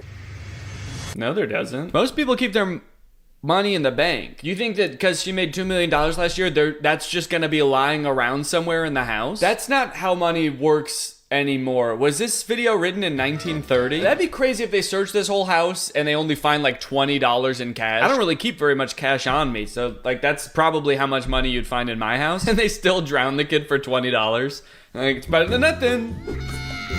So long, dude. It's actually the perfect crime because as we know, this kid will drown himself at a moment's notice anyway, so they can pretty much get away with it scot-free. All right, can you check the drawers? Check the closet. So much paper in those drawers. She's also doing a really effective job at looking carefully. Could be in here. No, it's definitely not in there though. Definitely not this, definitely not that, definitely not in there. It's like, could you look at the things you're pulling out a little bit? What if there's like a bank statement in one of those things? What if her bank username and password are written on one of those papers? She's just like, get all this shit out of the way. I'm looking for money. There's like a briefcase in there. She throws that out of there. Expensive jewelry and watches. She's like, get all this out of here. I'm looking for regular dollar bills. That's the only form of money I will accept. Found it. Oh, that's interesting. The captions are wrong. The baked-in captions that the editors added are wrong. I'm pretty sure he says, let's go open it up. He just says, let's go put it up. All right, now let's go put the safe up real high, and then we'll drop it. And then it'll break open, and the money will come out. Let's go put it up. Where's the key? The key? I don't know where the key is. I thought you said you had this all planned out. Yeah, and I also thought you said you were gonna prepare. What were you doing? Were you practicing your looking skills? Were you hiding money from yourself around your apartment and then going to find it? What did either of you do to prepare for this? How did you decide upon this target? Did you just Google rich people? Like, if they live in a nice apartment building, couldn't it have been any person in this apartment building you could have robbed from? I don't really understand how they stumbled upon this woman and then decided she must have a ton of money in cash in her apartment. Was there a rumor going around that this lady doesn't trust the banks? Is she well known for just walking around and money falling off of her? Like, she just has so much excess money it's falling out of her pant legs? I got too many questions, man. I just want to see them drown this kid. I knew she was rich. I didn't know the money was gonna be in a lockbox with a key. That's actually kind of best case scenario because it's either that or it's all in a bank. So you should probably be happy it's in a lockbox with a key. Hey, what's all that noise? And who is this guy? I'm calling Mom that you brought strangers into my house. Let's go to the pool. The pool? Who's this strange man in my house? Also, you're evil, but hell yeah, let's go to the pool. This kid sulks until he hears one word that he likes, and then he's like, okay, I'll do whatever you say. I don't want my mom to leave. PS5? Sure. I don't want to help you rob my mom. Chuck E. Cheese? Oh my gosh, really? Wait, why are you being so nice all of a sudden? Oh, I was just having a bad day this morning. It's just that I was so frustrated this morning because I hadn't robbed your mom yet. But now that I am, I'm actually in a really good mood. Okay, so anyway, they go to the pool. Let's see what's going on here. All right, first lesson, you gotta practice doing your arms like this. How am I doing? Oh, great. Now remember, we're doing this so you can learn to be safe around a pool. Learn to be safe around a pool. Safe. Wait a minute. I know what that thing was. Oh, dude, she just activated like a sleeper cell. This kid has been trained by the CIA to keep that safe. This kid has 3 words that immediately change his entire mood and perspective. PS5, pool, and safe. The 2 make him happy. The 3rd sends him into a violent rage. The 3rd makes him hell-bent on protecting his mother's money. And also activates his advanced martial arts skills. That'd be crazy. But no, that's not what happens. Whew, that's cold. Well, you gotta learn to swim in any temperature. Now put your hands in.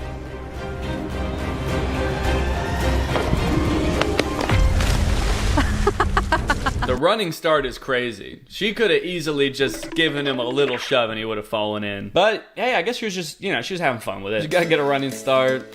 You gotta make the job fun somehow, man. You're not gonna take that money from me, you little turd! I don't think he necessarily wants the money. It's not like you guys are both competing to steal from his mom. I think he wants to keep the money. Like, keep it for his family. I don't think he's trying to take it from you. It's not your money, you know? That's wild if she thinks that he's competition. Why is there so many people here trying to steal this money? This little kid who keeps calling that lady mom? He must be another undercover burglar.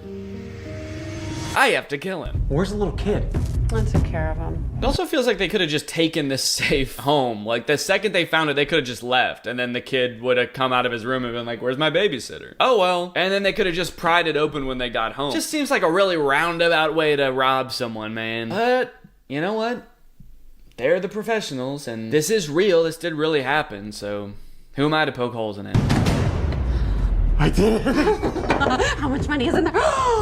Okay, how much money do we estimate is in here? So there's stacks of 100. They're not really thick stacks. I mean, this is maybe like 10 100s. I mean, what do you think? So 1, 2, 3, 4, 5, 6. And if each stack is $1,000, That's $6,000. That's a pretty far cry from the $500,000 or the $2 million they mentioned earlier. They killed a kid for $6,000. Okay, wait, no, the stacks are thicker than I thought. Okay, well, it's hard to say. Leave your guesses in the comments below. How much do you think they killed this kid for? We are rich! We're rich! No, but what you are is under arrest. It's gotta be the clunkiest line ever for a police officer to come. You know, I feel like in a moment like this, you want him to say something really clever. Like, we're rich. And then he says, like, yeah, you're rich in, you're rich in prison time. You have a lot of that. I don't know. I feel like there's something more clever he could have said. Instead he said, yeah, no, you're not, but what you are is you are going to jail. Which it sure is about just as clever as the one that I came up with, but I feel like they probably had more time to figure it out. I'm just doing this on the spot. What happened? Shut up. Now get on your knees, put your hands behind your back. Now!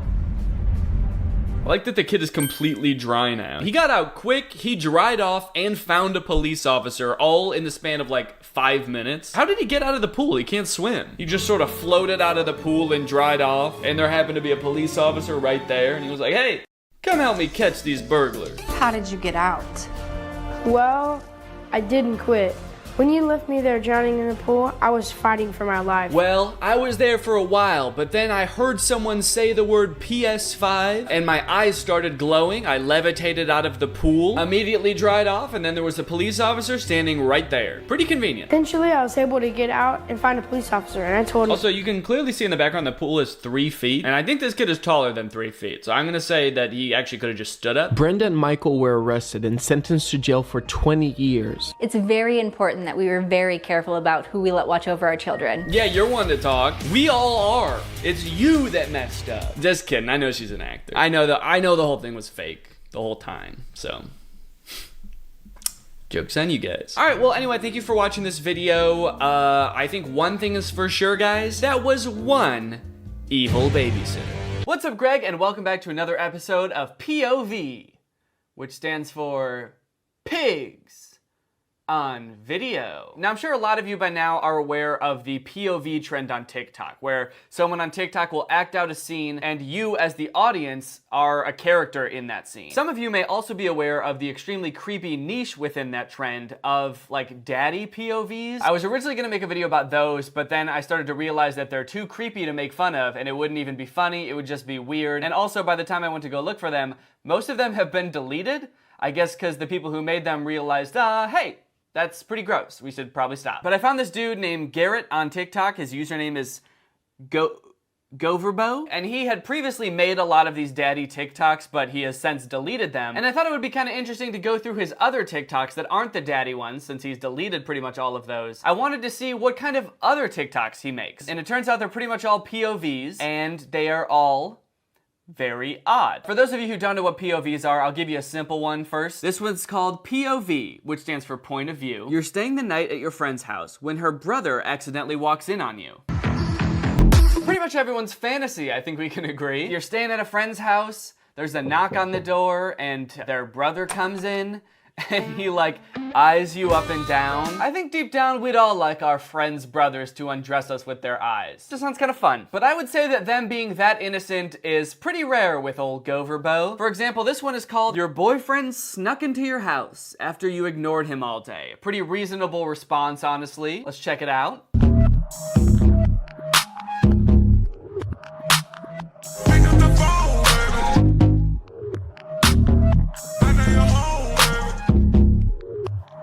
To me, this seems like something that this dude was like, oh, this would be so hot. Like, a chick would love a dude who is like confident enough to just break into his girlfriend's house. But any girl, or like anyone who's ever had to deal with like a stalker situation would just be horrified about. Like, this is not a fantasy.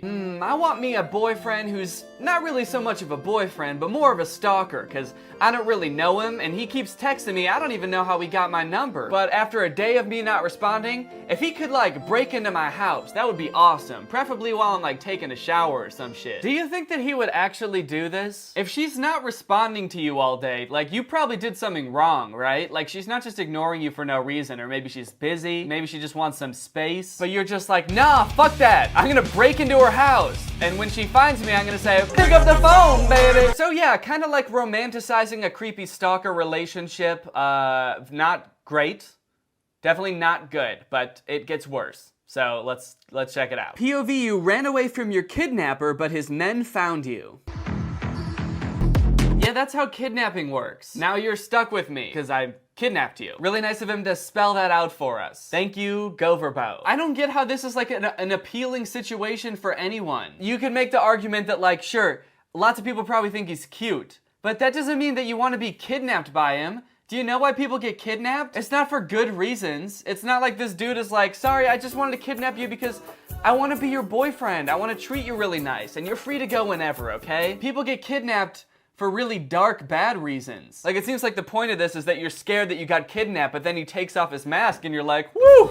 Maybe this won't be so bad after all. But the darkness of this TikTok seems to be lost on most of his fans because they're all children, mostly like little girls, which honestly makes it way more gross. Romanticizing kidnapping for his like little girl audience. That's so fucked up. Wait, he even had us as the audience say, I didn't miss you. Like, we're clearly not okay with being kidnapped. This isn't even like a fantasy where we're like, we kind of want to be kidnapped, like it's some kind of kink or something. So we're not even cool with what's going on. We're just like, I want to go home. Hashtag POV, your serial killer boyfriend followed you home again. Oh, not again. He followed me home again?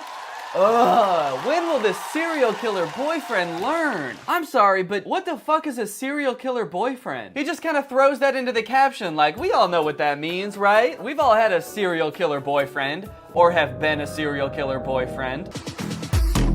I like that he knocked at the beginning. He may be a serial killer boyfriend, but he has manners. He's not just gonna barge into your house, unlike that other boyfriend that will barge into your house. Okay, so like in this TikTok, we're like hiding from our serial killer boyfriend. Is he still our boyfriend? He's obviously done something that has made us want to hide, probably be a serial killer, but he's still our serial killer boyfriend. He's not our serial killer ex-boyfriend. I guess we haven't broken it off yet. We still kind of like can see the good in him, you know? He may have killed 30 people, but I'll be damned if I don't think I can change him. This comment says, when people have literally died because of stuff like this, and that has 24,000 likes. And honestly, I gotta agree with him. It's not even like this. People have died from this. Serial killer boyfriends. Hashtag POV, your boyfriend tries to abuse you in front of the gang leader's son. What does this even mean? I don't understand the premise of this TikTok. So my boyfriend is trying to hit me or something, but then we're saved, and not by the gang leader, but the gang leader's son. First off, are we in a gang? Did our serial killer boyfriend initiate us into a gang without us knowing? This is the first I've heard of it. There have been no other TikToks so far about us being in a gang. So you just have to accept right off the bat, you're in a gang. I really love that it's not the gang leader that's saving us. Like, that would be almost like this, I could understand that being kind of like a hot, powerful position, you know, he's in charge, but instead it's the gang leader's son. I just picture like this 12-year-old dweeby kid, like, Listen here, Buster! You don't want to tussle with me! My daddy runs this gang and he's strong as hell! Nothing hotter than a man with a powerful dad. POV, I have no real money or influence, but my dad runs a gang. Hashtag POV, you threatened the new mafia boss's son. Okay, so I guess this is another one about the gang leader's son. Oh shit, what a badass, dude. He's got a dad. It's just so funny to act like a badass because your dad's in charge. It reminds me of in elementary school, there was a girl in my grade whose dad was the mayor of the town that I lived in, and sometimes she would get into fights with my friend, and every time she would tell him that her dad was gonna kick him out of town. As if like the mayor of our town would really exile a 9-year-old because he got in a fight with his daughter. Just imagine like a 3rd grader packing up his bag sobbing because he's like, I don't want to leave, but the mayor kicked me out. It's just such a weird concept to flex not even your power, but your imaginary dad's imaginary power on TikTok. I want to see more people doing that. That's a cool concept. I want to see more TikToks of people flexing their dad's power. Ha! Stupid fucking dogs. Excuse me, sir. You can't just come in here to scare the dogs. Do you know who I am? Yeah, you're Jeff Bezos' son. You said that like 18 times. My daddy owns Amazon. Yeah, and you've said that like 20 times. What does that have to do with being mean to the dog? Oh, I'm sorry. I'm so sorry. You think that just because I haven't spoken to my father in 5 years doesn't mean I can't get old King Amazon on the phone right now and tell him to make your Alexa evil? I didn't think that until just now, but honestly, yeah, it sounds like he wouldn't pick up. I feel sorry for you. My dad's the richest turtle in the world. He'll ruin your life. Turtle? I said man. I'm sure you meant man, but you said turtle. My dad doesn't look like a turtle. This one is one of my favorites. It's called #POV. You tell your vampire dad about the boy who hits you at school. So get ready for vampire dad.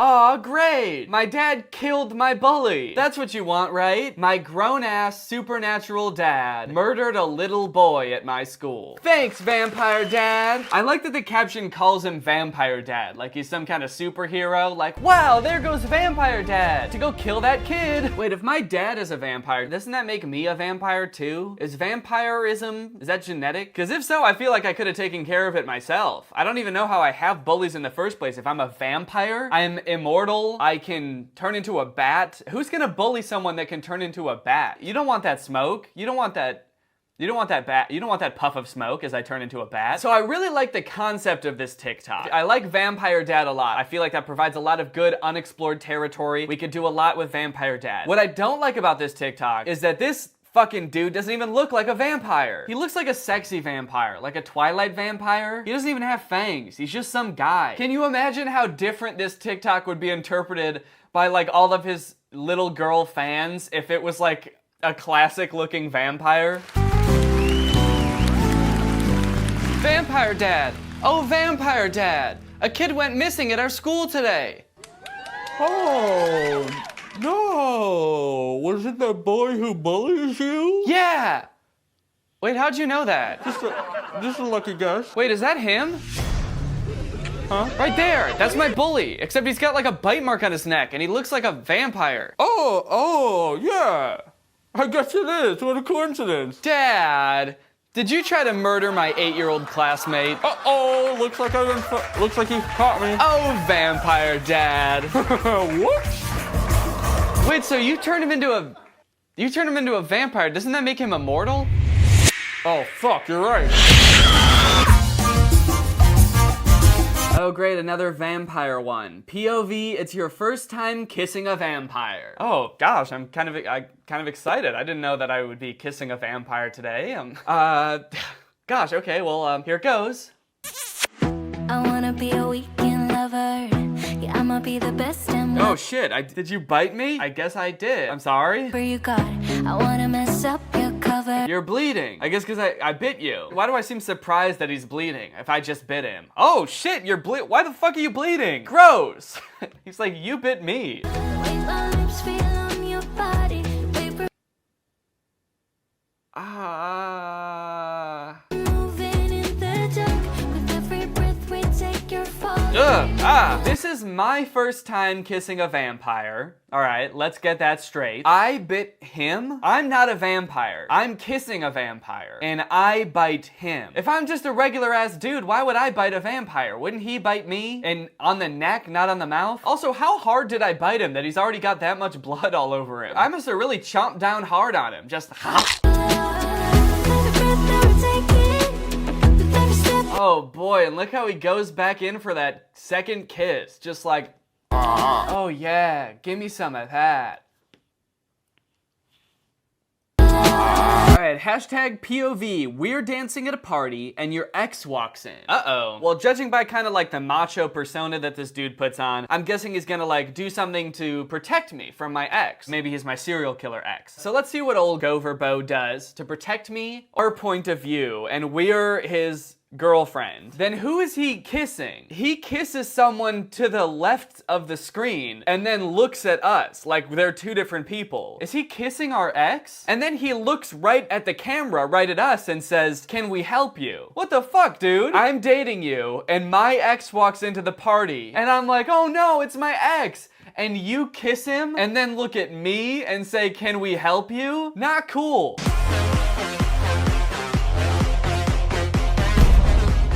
Oh shit. Serial killer babe? My ex is here. Don't worry, sweetheart. I got this. Thanks. Hey, fuckface. Oh, what's up? Babe? Hello? I'm right here. Hey, can you shut up? I'm trying to smooch your ass. Yeah, seriously, you think we give a shit about you? Get out of here. I'm trying to get some serial killer action. Yeah, go home. Oh my God, you're the worst serial killer boyfriend ever. That's not what your serial killer ex thinks. He's right. That's it.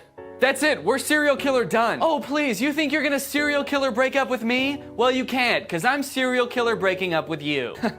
Wait until my vampire dad hears about this. All right, well, honestly, that is enough of that. This dude's TikToks creep me out. The moral of the story is, please stop romanticizing abusive relationships, kidnapping, serial killers, and fuck it, vampires. Stop romanticizing those too. They're blood-sucking monsters. They're not hot. But with that being said, now it's time to talk about our sponsor, ExpressVPN. This video is sponsored by ExpressVPN. You guys know how much I love ExpressVPN. I use it pretty much every day. I've got ExpressVPN on my laptop, on my desktop computer, on my phone. And it's not just for one reason either. I use ExpressVPN for a lot of different things. What ExpressVPN does is basically it encrypts all your data to make it so that like hackers or your internet service provider or online advertisers can't snoop on your data and see what you're up to. So they can, for example, target you with really specific ads. So I use that a lot on my phone and my laptop when I'm out and about. If I go to a coffee shop or like a patio somewhere to get work done and I'm on a public Wi-Fi, I definitely use ExpressVPN for stuff like that. But I'll also use it if I'm watching YouTube and I come across a video that's blocked in the US. There have actually been occasions where one of my videos will get blocked in certain countries, and so people in those countries can actually use ExpressVPN, switch their server location to a country where the video is not blocked, and then they can watch the video. It is pretty handy if you ask me. So that's the power of VPNs, but let me tell you why ExpressVPN is the best VPN. It even rhymes. Express is the best. ExpressVPN has the fastest speeds. I've seen this time and time again. I've even speed tested it on my own computer. They've got 24/7 customer support, so if you need anything, they're there for you. And if you're still on the fence, ExpressVPN has been consistently rated the #1 VPN by sources like TechRadar, The Verge, CNET, Comparitech, and more. So if you want to check out ExpressVPN and find out how you can get 3 months for free, then click the link in the description below. That's expressvpn.com/Danny Gonzalez. That's expressvpn.com/Danny Gonzalez. Click that link, find out how you can get 3 months for free. Thank you to ExpressVPN for sponsoring this video, and thank you to you guys for checking out ExpressVPN. Again, this is something that I use every day. It's a great product, great service, great people. Great me. All right, well, I hope you guys enjoyed this video. If you're new here and you're not subscribed yet, make sure you subscribe and turn on my notifications to join Greg. Greg is the fastest growing army on the internet. Please don't look that up, but it is true. It's just if you look that up, it's 7 years of bad luck. I'm sorry I don't make the rules. It's just that you know, don't look it up or you will. Having a great day. Welcome back to my channel. This, of course, is another episode of Badads, the show where we talk about the worst ads on all of the internet.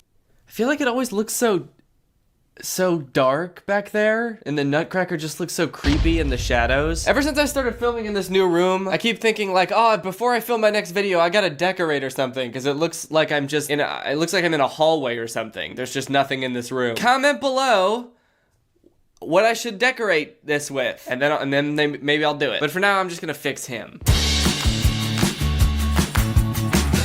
All right, little buddy, this might hurt a bit. Just kidding.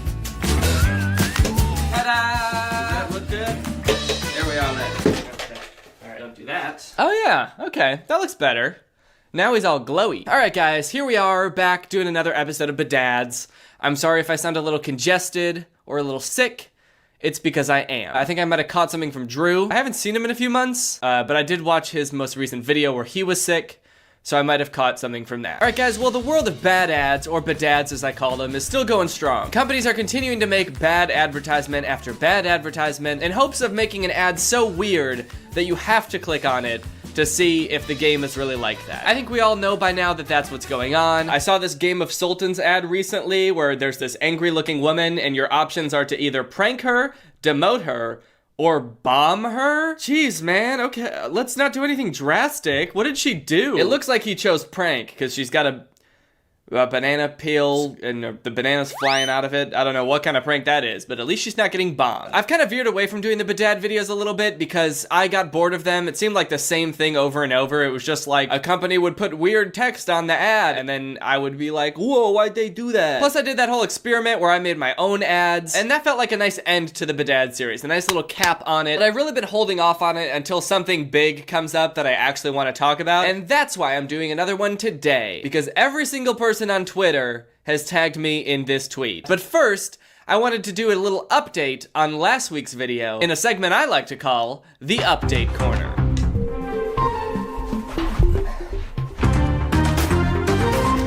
Welcome to the Update Corner. It's just a different room, the corner of a different room that I've dedicated to updates. So let's get started. So the first update is that right after I posted that video, a lot of people commented that like most of the acting scenes on Troy Becker's account, all of the, you know, the clips of him doing like short film acting are just word for word ripoffs of scenes from other movies and TV shows. Like this one where he's in the Letterman jacket and he's talking to the girl. It's a direct copy of a scene from 13 Reasons Why. You're a dryer now. This one, he's talking to a guy who's on the computer, a nerdy looking guy. It's an exact copy of that Noah Centineo movie, A Perfect Date. I'm kneeling and it's hurting my knees, so I'm gonna put a pillow under my knees. But hey, that's just part of the update corner. And I know some acting classes do this for practice to like get you comfortable in front of a camera, give you a scene that you're already familiar with. But Paul Zimmer, when he posts these, he tries to pass it off as like an original thing that he's in. This one he captioned, "Very blessed to be a part of this short film." Ah yes, the critically acclaimed short film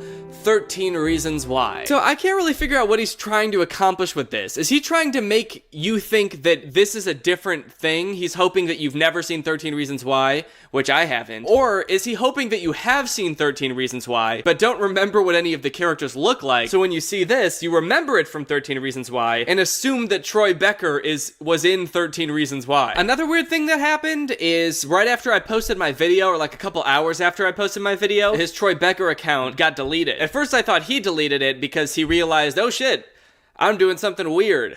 I should stop that. And so he deleted it. But then a little bit later it came back up, and then it got deleted again and came back up again. It was very weird. I'm not really sure what he was doing, but it's back as of right now.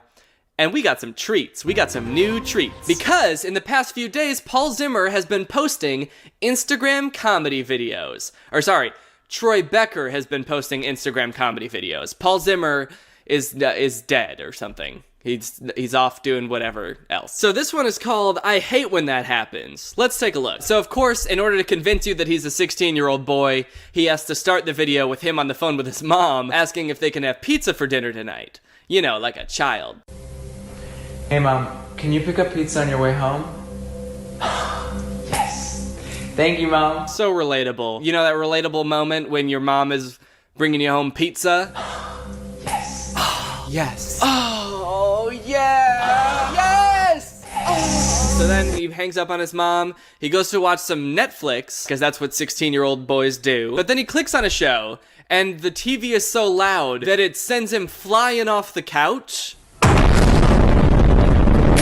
And that's the whole thing.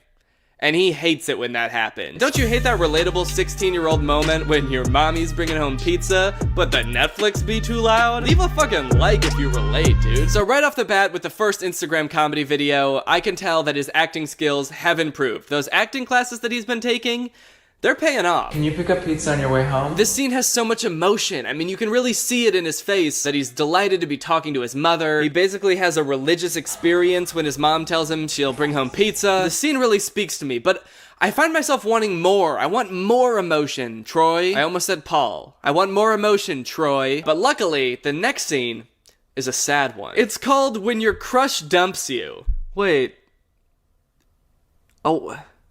Do you mean girlfriend? How can your crush dump you? Okay, so you want to break up with me? So he's on the phone with his crush, and she breaks up with him. somehow. So then he's just driving around listening to the radio, but every radio station he turns on is playing some sad popular song that I can't play in this video because I'll get copyright claim, but you get the picture, it's sad. And as he's driving, he just gets sadder and sadder and sadder until eventually he just busts. And you let her go. What? Dude, what was that sound?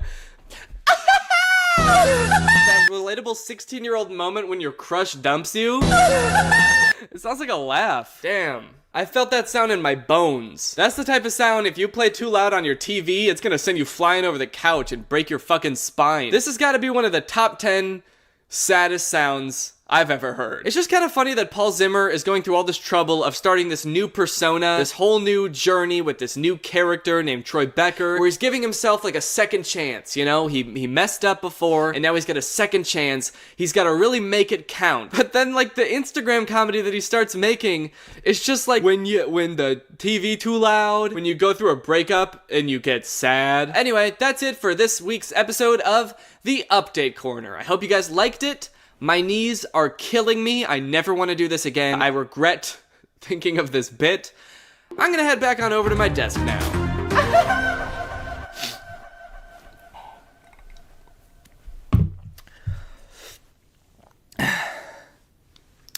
Okay! Alright, so here's the tweet everyone's been sending me. It's by this girl named Macy. If you are one of the people who's tagged me in this video, why you gotta do that? I get that you were probably upset when you saw it, but why do you gotta do me like that? You think I wanna see this? But now I have seen it, and so if I have to see it, then everyone else has to see it too. So here it is. So at the start of the video, this lady's doing laundry. She's trying to get as much stuff in the machine as she can, but she can't quite get the machine to close. So she gets on top and she sits on it so that she can really pack it in. But then she turns on the washing machine and... well, I'm a little embarrassed to say, but something happens, that's for sure. Something definitely happens while she's on that washing machine. And whatever happened, she really enjoyed it. So the next day, she goes to a laundromat with her friends, and they pull up with like wine and candles, and they all have a merry old romantic time doing their laundry. I mean, what do you want me to say about this? Why did you all tag me in this? Why? Why did you think I wanted to see this? What do you even want me to say about it?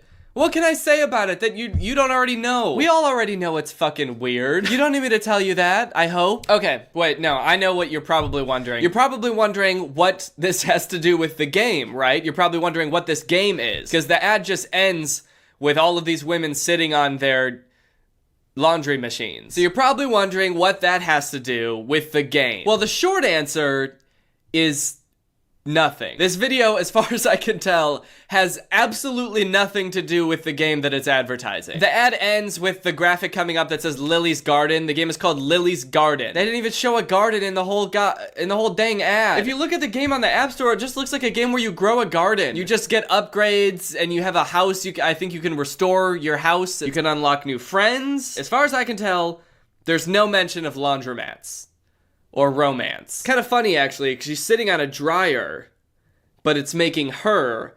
Hey, whoa, this is the gross joke police. No making gross jokes around here. That joke is under arrest. So after I saw this ad, I actually remembered I've seen another ad for this game before. I'm sure a lot of you have too, because it also blew up on Twitter, I think. So I went to go find that. Basically, it's the same girl from before, but in this ad, she just found out she's pregnant. I wonder who the father is.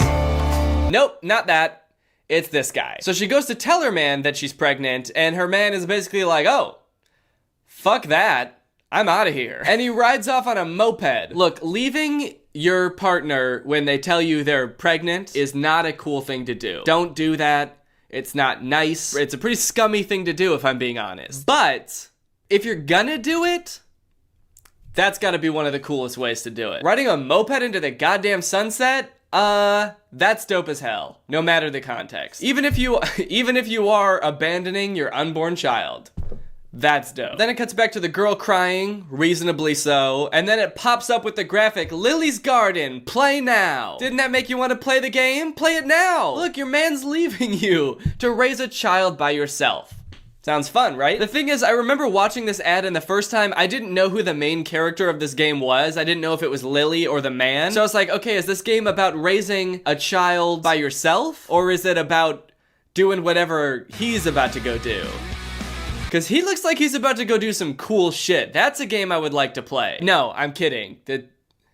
I don't support that behavior. I don't think either of them sound like appealing ideas for games. Which actually, the game developers probably agreed with, because the game also has nothing to do with this ad. It's just a gardening game. So I was a little bit curious, because these are two different ads. Both of them are very strange. I was wondering if there were more, so I looked it up, and there's a whole channel called Lily's Garden Ads that has like dozens of ads like this, and they're all very strange. And actually, I was surprised to see that there's a sequel to that moped ad with a twist ending.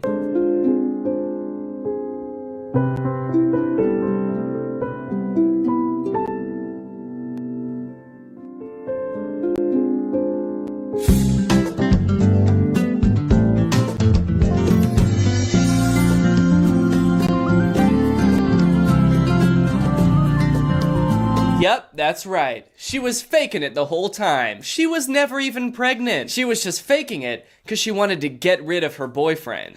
How sure must she have been that he was gonna ride away on his moped when she told him that she was pregnant, where her plan to get rid of him was pretending to be pregnant? She must have been so certain that the second she mentioned it, he would just bounce. The more of these I watch, the more I start to get the sense that there's like an overarching story to all of these. But for the life of me, I can't figure out what it is. Lily is definitely having some kind of marital or relationship issues, if that was not clear from the first two ads. That theme pretty much stretches throughout all of the ads. She's looking for love. She's got this blonde guy, but he leaves her when she gets pregnant. But she's no saint herself, okay? Because there's another ad where she's getting married to the blonde guy, and I guess gets bored halfway through the wedding, so she just bounces with the waiter. They drive off on a moped. Why are mopeds the #1 method of escape in this universe? Every time you need to get away quick, you take a moped. That would not be my first instinct when I need to make a speedy getaway, to hop on a Vespa. And you know what? I gotta admit, it's not cool to leave in the middle of a wedding with some other dude that you just met, but if you are going to, it's pretty cool to do it on a moped, I'm not gonna lie. And then in another ad, her and the waiter are married now, or at least they're living together, and Lily gets pregnant, and she goes to tell him, and it looks like the same thing's gonna happen, where he's gonna bounce off on a moped again, but instead he leaves and comes back with a cute little onesie. So it seems like this guy is at least better for Lily, which I appreciate. Until you watch another video where he's cheating on Lily with her friend. I'm too invested in these ads. That's the worst part about all this, is I didn't even want to watch these ads. But now I'm invested in Lily's life, and I'm worried about her. I don't think that this guy is right for her, but I don't know if she has any other viable options. She's been going on dates, but she keeps getting catfished, and guys are creepy. I just wanted to find love, but at every turn, people are disappointing her. I really don't have time to be caring this much about cartoon characters. I have things to do.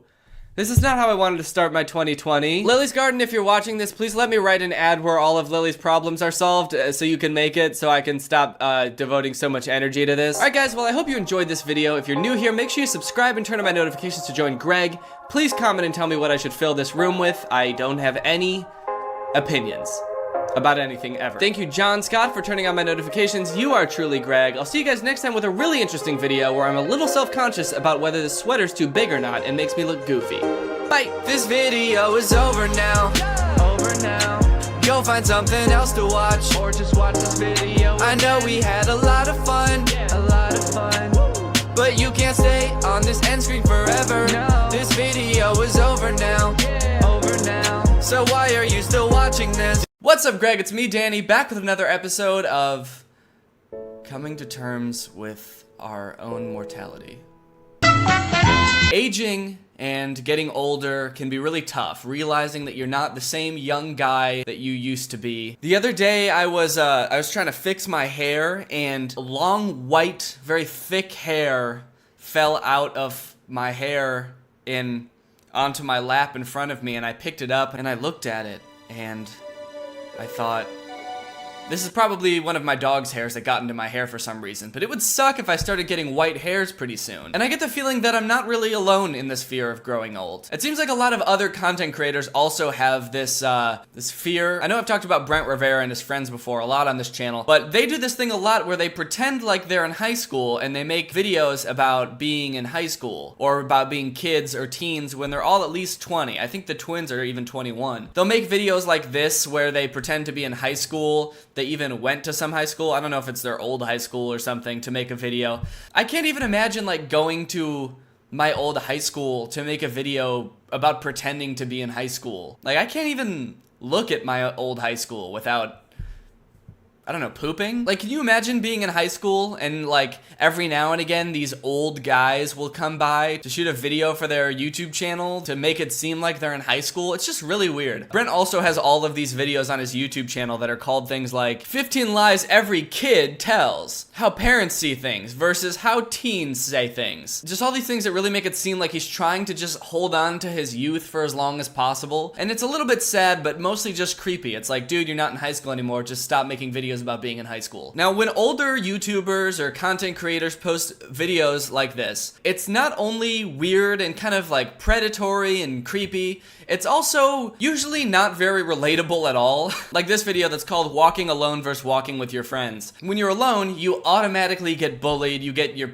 paper smacked out of your hands. But when you're with friends, you walk into school and you immediately take your shirt off. That also adds another level of creepiness to shooting at some high school that you don't go to. Just like, hey, you know that dude who graduated like 3 years ago? Yeah, he's in the hall with his shirt off, making a YouTube video. Lele Pons also recently posted a video called High School Bully. And I think that this is a really good example of when someone who's not in high school makes a video about what it's like to be in high school that is not like high school at all. It starts off with this dude who's apparently the bully who walks up to this entire group of kids and just asks them all for lunch money. Lunch money, now! First off, the whole lunch money thing is a cliche, right? I don't think anybody ever actually gets bullied for lunch money. And if they do, it's usually just one person. You don't just walk into a crowd and say, everybody give me your money. I'm the bully. And I'm here for all of your lunch money. Like, cause what is he gonna do? Is he gonna beat up all of you? No, obviously not. Anyway, the video's about Lele Pons coming to the school as like a new kid and she sees this bully and she wants to learn about his backstory. So Lele asks this dude who totally looks like a high school student and not some 33-year-old guy. She asks him what's up with this bully and he tells her his whole backstory. And apparently the bully used to be a nice kid, but then he got his heart broken and so then he decided that he wanted to become a bully. First off, this video implies that like a kid who bullies other kids in high school just decides one day that they're gonna be a bully. Like they're looking in the mirror and they're like, yeah, I think I'm gonna start punching kids at school today. Anyway, he takes off his braces and his glasses, also implying that like bullies don't care about having straight teeth or being able to see. And then he emerges in this like jean vest with wristbands and eyeliner like he's a goth bully from an early 2000s movie. Like looking at this video, it's clear Lele Pons has never been bullied in her entire life. It seems like no one's ever even been mean to her. And the only reference for someone who's mean she's ever seen is the bully from Fairly Odd Parents. And the fashion is like a conscious choice. He's like, okay, I'm gonna start punching kids at school, so now I have to start wearing eyeliner to school also. Anyway, the video ends with Lele deciding that she wants to try to change the bully because she thinks he's just some heartbroken kid. So she walks over, and this time the bully is standing around the same group of people, but just asking everybody to do his science homework for him. Where's my science homework? I said I needed it today. How do you think I'm gonna turn it in? Hey, don't do that. You have my science homework? No, I don't have your science homework. Then who has my homework? No. To be honest, that doesn't really seem like bullying. It just sort of seems like this dumb kid who forgot to do his homework is like pleading with everyone to help him. Anyway, Lele asked the bully on a date. Because I want to go on a date with you. And for a second, it seems like the bully facade starts to fade away. But then he gets distracted because he sees some other kid he forgot to ask about science homework and then he runs off chasing him.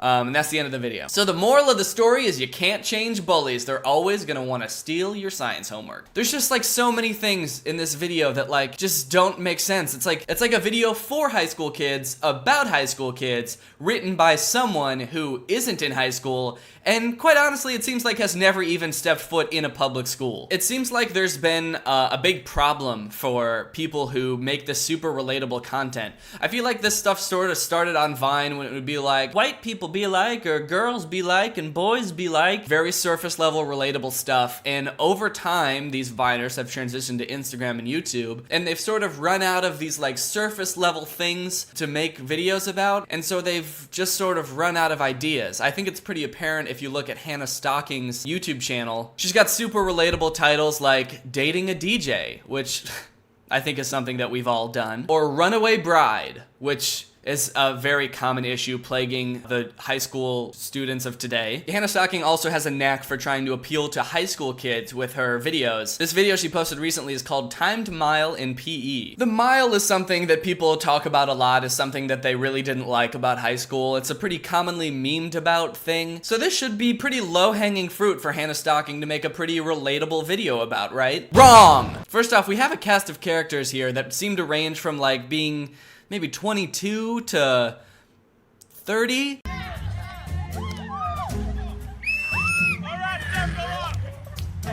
James! Jonathan? Right here. Berkey! Hey, can we just hurry up so we don't have to do anything? No. Today we're gonna be running 1 mile! Hey. Woo! Stretch it out! Why? 4 laps in under 15 minutes. This video has very weird pacing, if you haven't been able to tell already. We're like 30 seconds in, and it's just already very awkward to watch. It's like, you can sort of tell that they like got on set with a vague idea of what they were going to film, but they weren't entirely sure. That's how a lot of like Hannah Stocking and Lele Pons videos, they're all like this, where it's just like, well, we have the basic idea of what we want to do, and shooting a video is very easy and not complicated at all. So let's just figure it out when we get there. Hey, what's up? Hey. Cool. Oh yeah, me too, totally. Yeah. Hey! I'm out of here. Hey, you're expelled! Expellation! That moment when your gym teacher expels you, that crazy moment when your gym teacher has the power to expel you. High school was crazy, man. The gym teacher was just expelling kids one after another. You're not listening, you're expelled. You're trying to get out of this? Expelled. Those gym teachers had way too much power. Got a doctor's note. All right, that's fine, yeah. Sit out, no worries. What's your excuse? I got in a car accident. Do you have a doctor's note? I do not. I'm so much pain. Get over there and start running! Come on! Oh yeah. Yeah, we all had that one gym teacher that was physically abusive and made kids with crippling disabilities run the mile. Remember, 4 laps! Yeah, look at this dude. In what world can this guy pass as a high school student? He's like jacked, and he's got a 5 o'clock shadow, a more than 5 o'clock shadow. It's an 8 o'clock shadow at least. On your marks! Anybody else thirsty? Get set!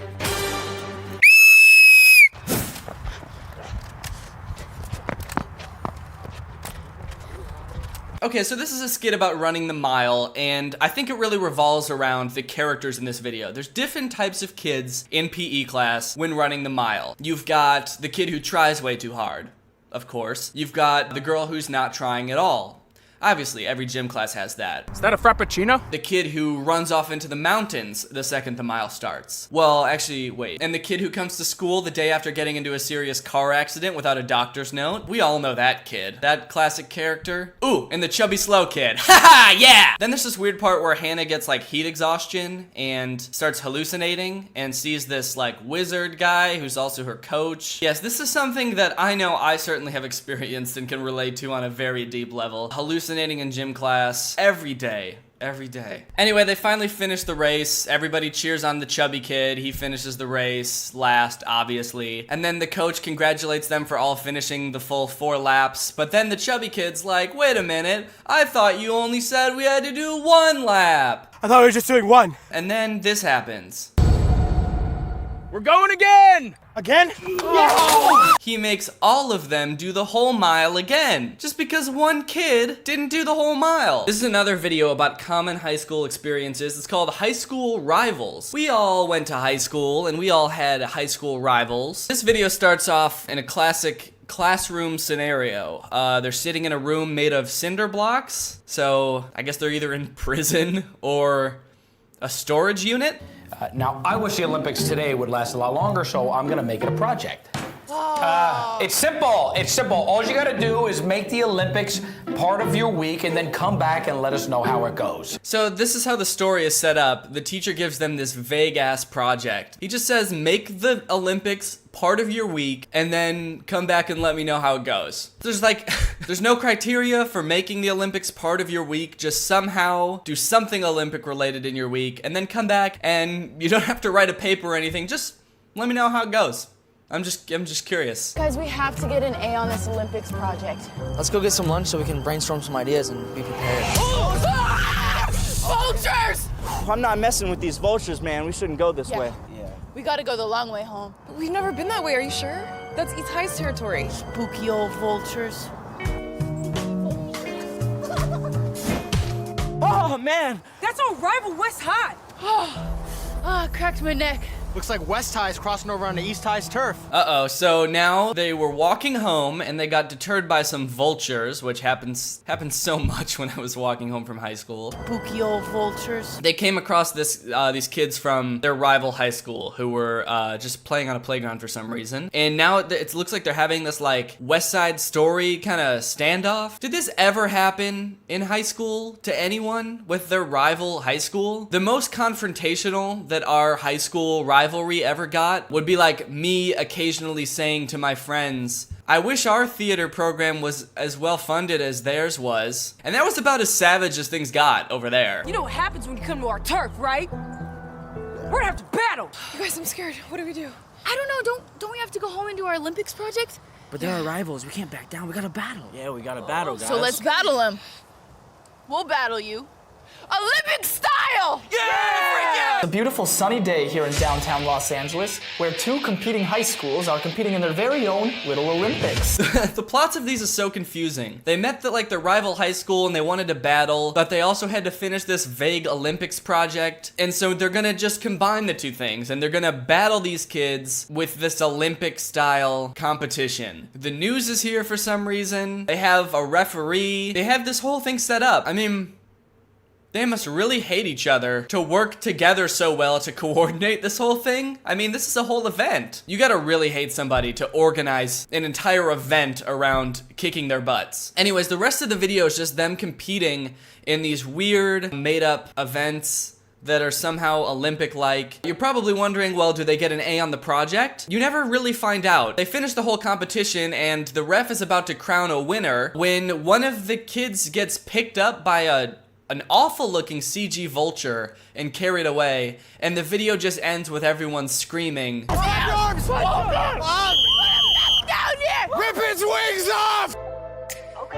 Do you see what I mean when I said, like, they have the basic idea of what they're going to do when they start filming, but they don't really have, like, the ending finished or anything? Because it seems like they filmed this whole video, and then when they got to the end, they had sort of forgotten what the initial conflict of the video was. Like, the initial thing was to try to get an A on their project. Then they get sidetracked with this competition thing, and then that doesn't even end. This kid just gets carried away. There's, like, no resolution to any of the subplots. It's like they just stopped the plot. So Hannah Stocking is 26 years old. She hasn't been in high school in probably 8 years. My point of making this video isn't that you're not allowed to be over 26 years old. That would be very drastic. No, actually, you know what? I'm changing my mind. You're not allowed to be 26 years old. Everyone above 26 must be put to death immediately. My point is that if you are 26, you shouldn't be trying so hard to, like, appeal to teenagers. What I do when I make videos is I try to make things that I think I would like. Things that relate to me, things that I think I experience, that other people experience as well. And that's what I think resonates with people. But when you gain this, like, following by trying to say what you think people younger than you should be feeling or like thinking, and you also try to like relate to them like you're one of them. It comes off really, really bad. And then also when she does brand deals and stuff, which she has, they're also very cringy. She's got a few where she just like literally reads from a teleprompter about like scientific studies and stuff. Your prefrontal cortex is the part of your brain that's in charge of planning and decision making. It's so obvious that she's just like reading like that. But when you're doing brand deals and stuff like that and you're trying to sell things to kids too, it just makes it that much worse. Anyways, that's the lesson for today. Be yourself, and if you're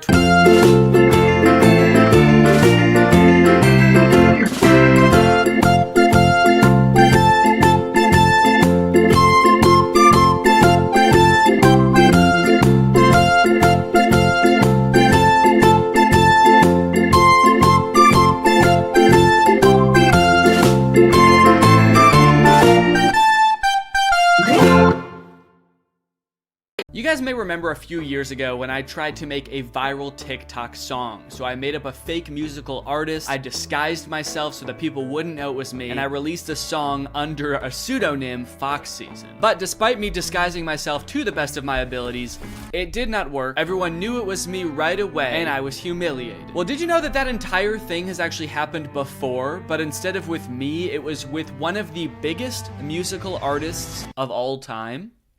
Well, I also did not know that. Apparently in 1999, Garth Brooks, one of the most famous men in the world at the time, created an alter ego named Chris Gaines. Sex. That's the greatest thing about being a musician. And started releasing music under this name. Why did he do that? Well, we're gonna get to the bottom of that today. See, I'm actually not super familiar with this story. I'm gonna be learning about it at the same time as you. I've had a special team of content curators, which consists of one guy. His name is Robert.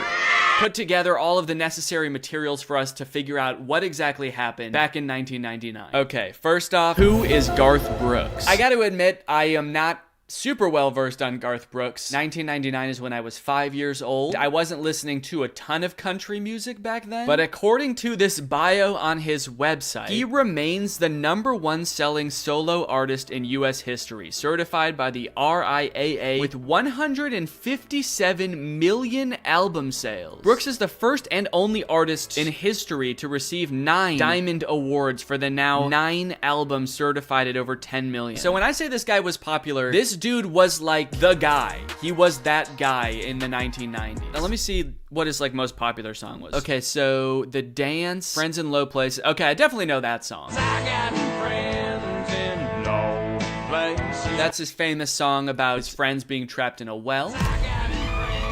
Also, Garth Brooks' website is insane, dude. I'm trying to read his bio, and there's like a laser light show going on in the background. What is this? Makes it so hard to read. I started getting dizzy when I opened this website. Garth Brooks, you gotta hire a new web designer. Maybe he doesn't want people to read his bio because he's embarrassed about the whole Chris Gaines thing. Okay, then Robert says, then in 1999, at the height of his stardom, Garth Brooks took one of the weirdest swings a pop star has ever taken. Who is Chris Gaines? Barf Brooks. Garth Brooks' alter ego explained. And there's a picture of him. Yeah, so a big part of this apparently is his disguise. So hold on, let me show you what Garth Brooks actually looks like. This is Barf Brooks, and this is Chris Gaines. Very clearly a country singer, very clearly not. Is he wearing colored contacts too? Okay, maybe we'll learn more about the disguise later, but let's get into the article. Many artists, regardless of their respective mediums, do sometimes decide to attempt a change of pace when it comes to the art they put out there in the world. Photographers might decide to switch things up by going from black and white imagery to vibrant color for once. That's funny to use a photographer as an example, because like imagine you hired a wedding photographer and they show up and insist on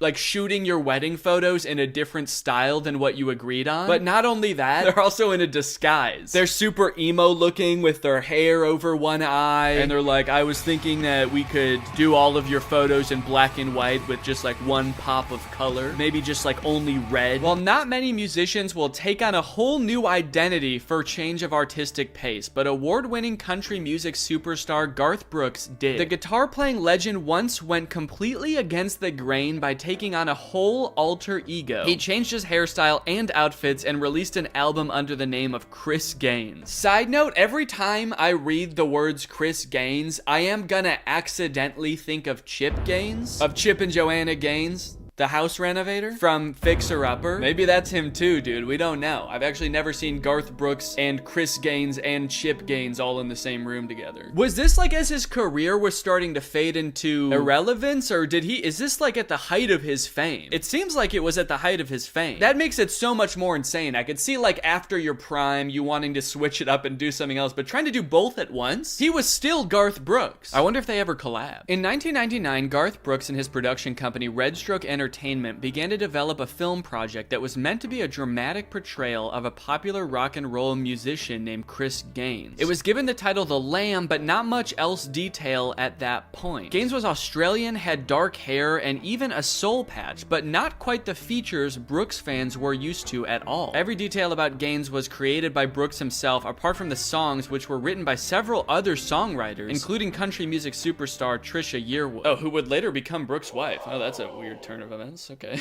Guess he liked the songs that she wrote a lot. I like that you ghost wrote those songs for me. How would you like to ghost write my vows for me?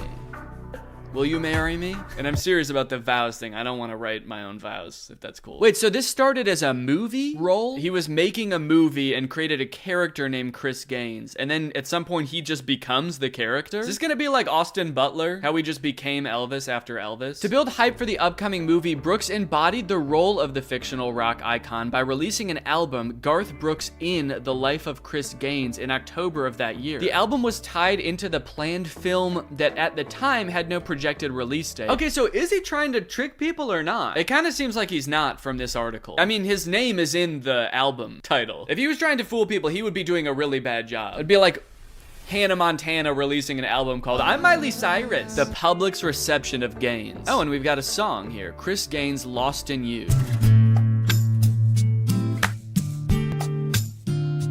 I've got friends in low places. The song's just the same. It is very moody looking though. You are my godsend. It's definitely an interesting look he's got going on. Has he ever seen a rock star before? He looks like a cult leader or something. Why isn't he wearing shoes? Cult leaders don't wear shoes. That's in case you didn't get that reference. The masses weren't ready and ultimately didn't accept Gaines. Sure, Brooks fans gave his new style a try as the album actually went #2 on the Billboard 200s charts. However, the people who purchased the album were quickly disappointed and genuinely confused. I don't know what's so confusing about it. It's Garth Brooks in Chris Gaines. Wait, is that what the album was called? In the Life of Chris Gaines. It was rumored that even his most loyal fans simply didn't catch on to the fictional aspects of Gaines. Instead, they easily thought that Brooks was genuinely going off the deep end, changing his whole life around. People didn't understand the connection with the movie. They just thought he was changing his name, his hairstyle, taking off his shoes, and just completely changing his music style. As for The Lamb, Brooks' production company focused more on the marketing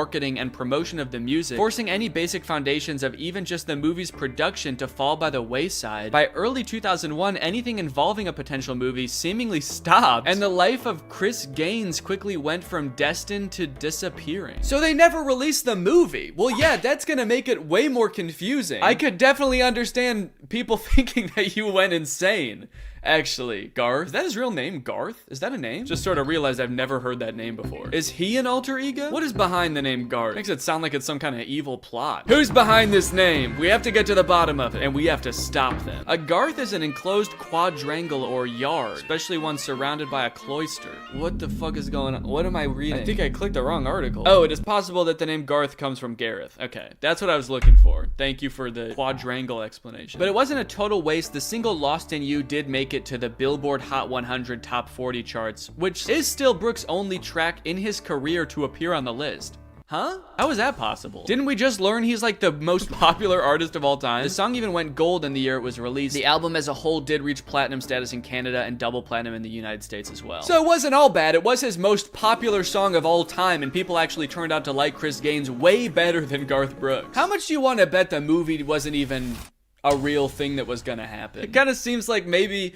he made up the movie as an excuse when people started being like, we know it's you, Garth. And he's just like, what? Yeah, guys, I'm preparing for a movie where I'm like the coolest guy in the world. I play like the character of the coolest rock star you've ever seen. There's no more waiting.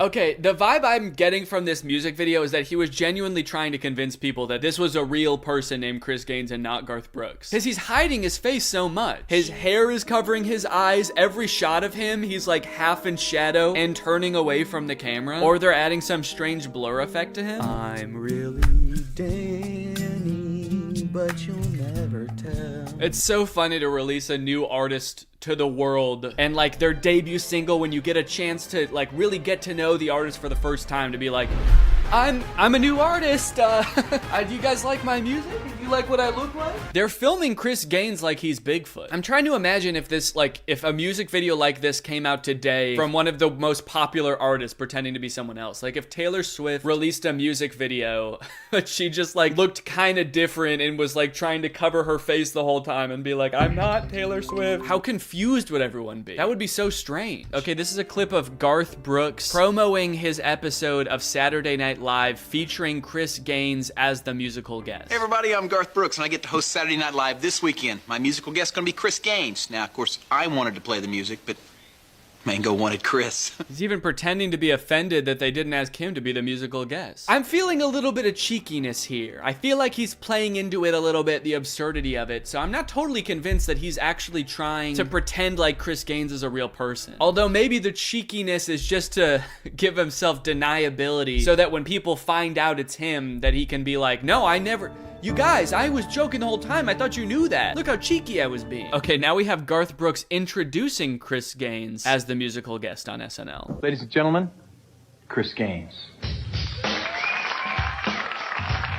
Wait, how did they do that then? Was this part filmed before and not actually live? That way he could be in costume the entire time?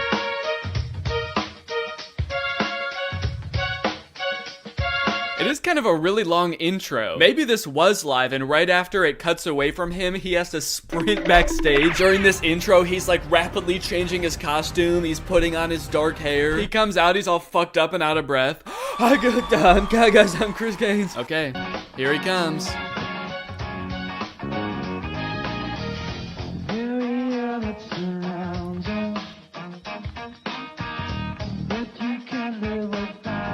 Gotta say, it does not sound great. Undercover boss look. God, I feel like it would be so embarrassing to be Chris Gaines. He must have felt pretty low after this all went down. Do you think Chris Gaines is the friend that Garth was talking about in that song? Friends in no place. The fact that this movie never came out is so crazy, because he's like such a character in this. Like he's acting like a stereotype of a brooding rock star. I feel like before the last Borat movie came out, Sacha Baron Cohen was going around in character a lot, just like doing shenanigans, using like YouTube videos, promotional stuff as Borat. Imagine if Borat just never came out. Everyone's like, okay, so I guess that wasn't for anything. That was just for him. Okay, now we got another article called Chris Gaines' backstory is all kinds of tragic. Chris Gaines may well be the most elaborately documented country star who doesn't actually exist. The tortured rock and roll alter ego of Garth Brooks had his heyday in the late 90s with the 1999 release of Garth Brooks in the Life of Chris Gaines, a greatest hits project that culled songs from many albums he'd released on Capitol Records, all of which were fictional. Wait, did he release music as Chris Gaines before this album, before admitting it was Garth Brooks? And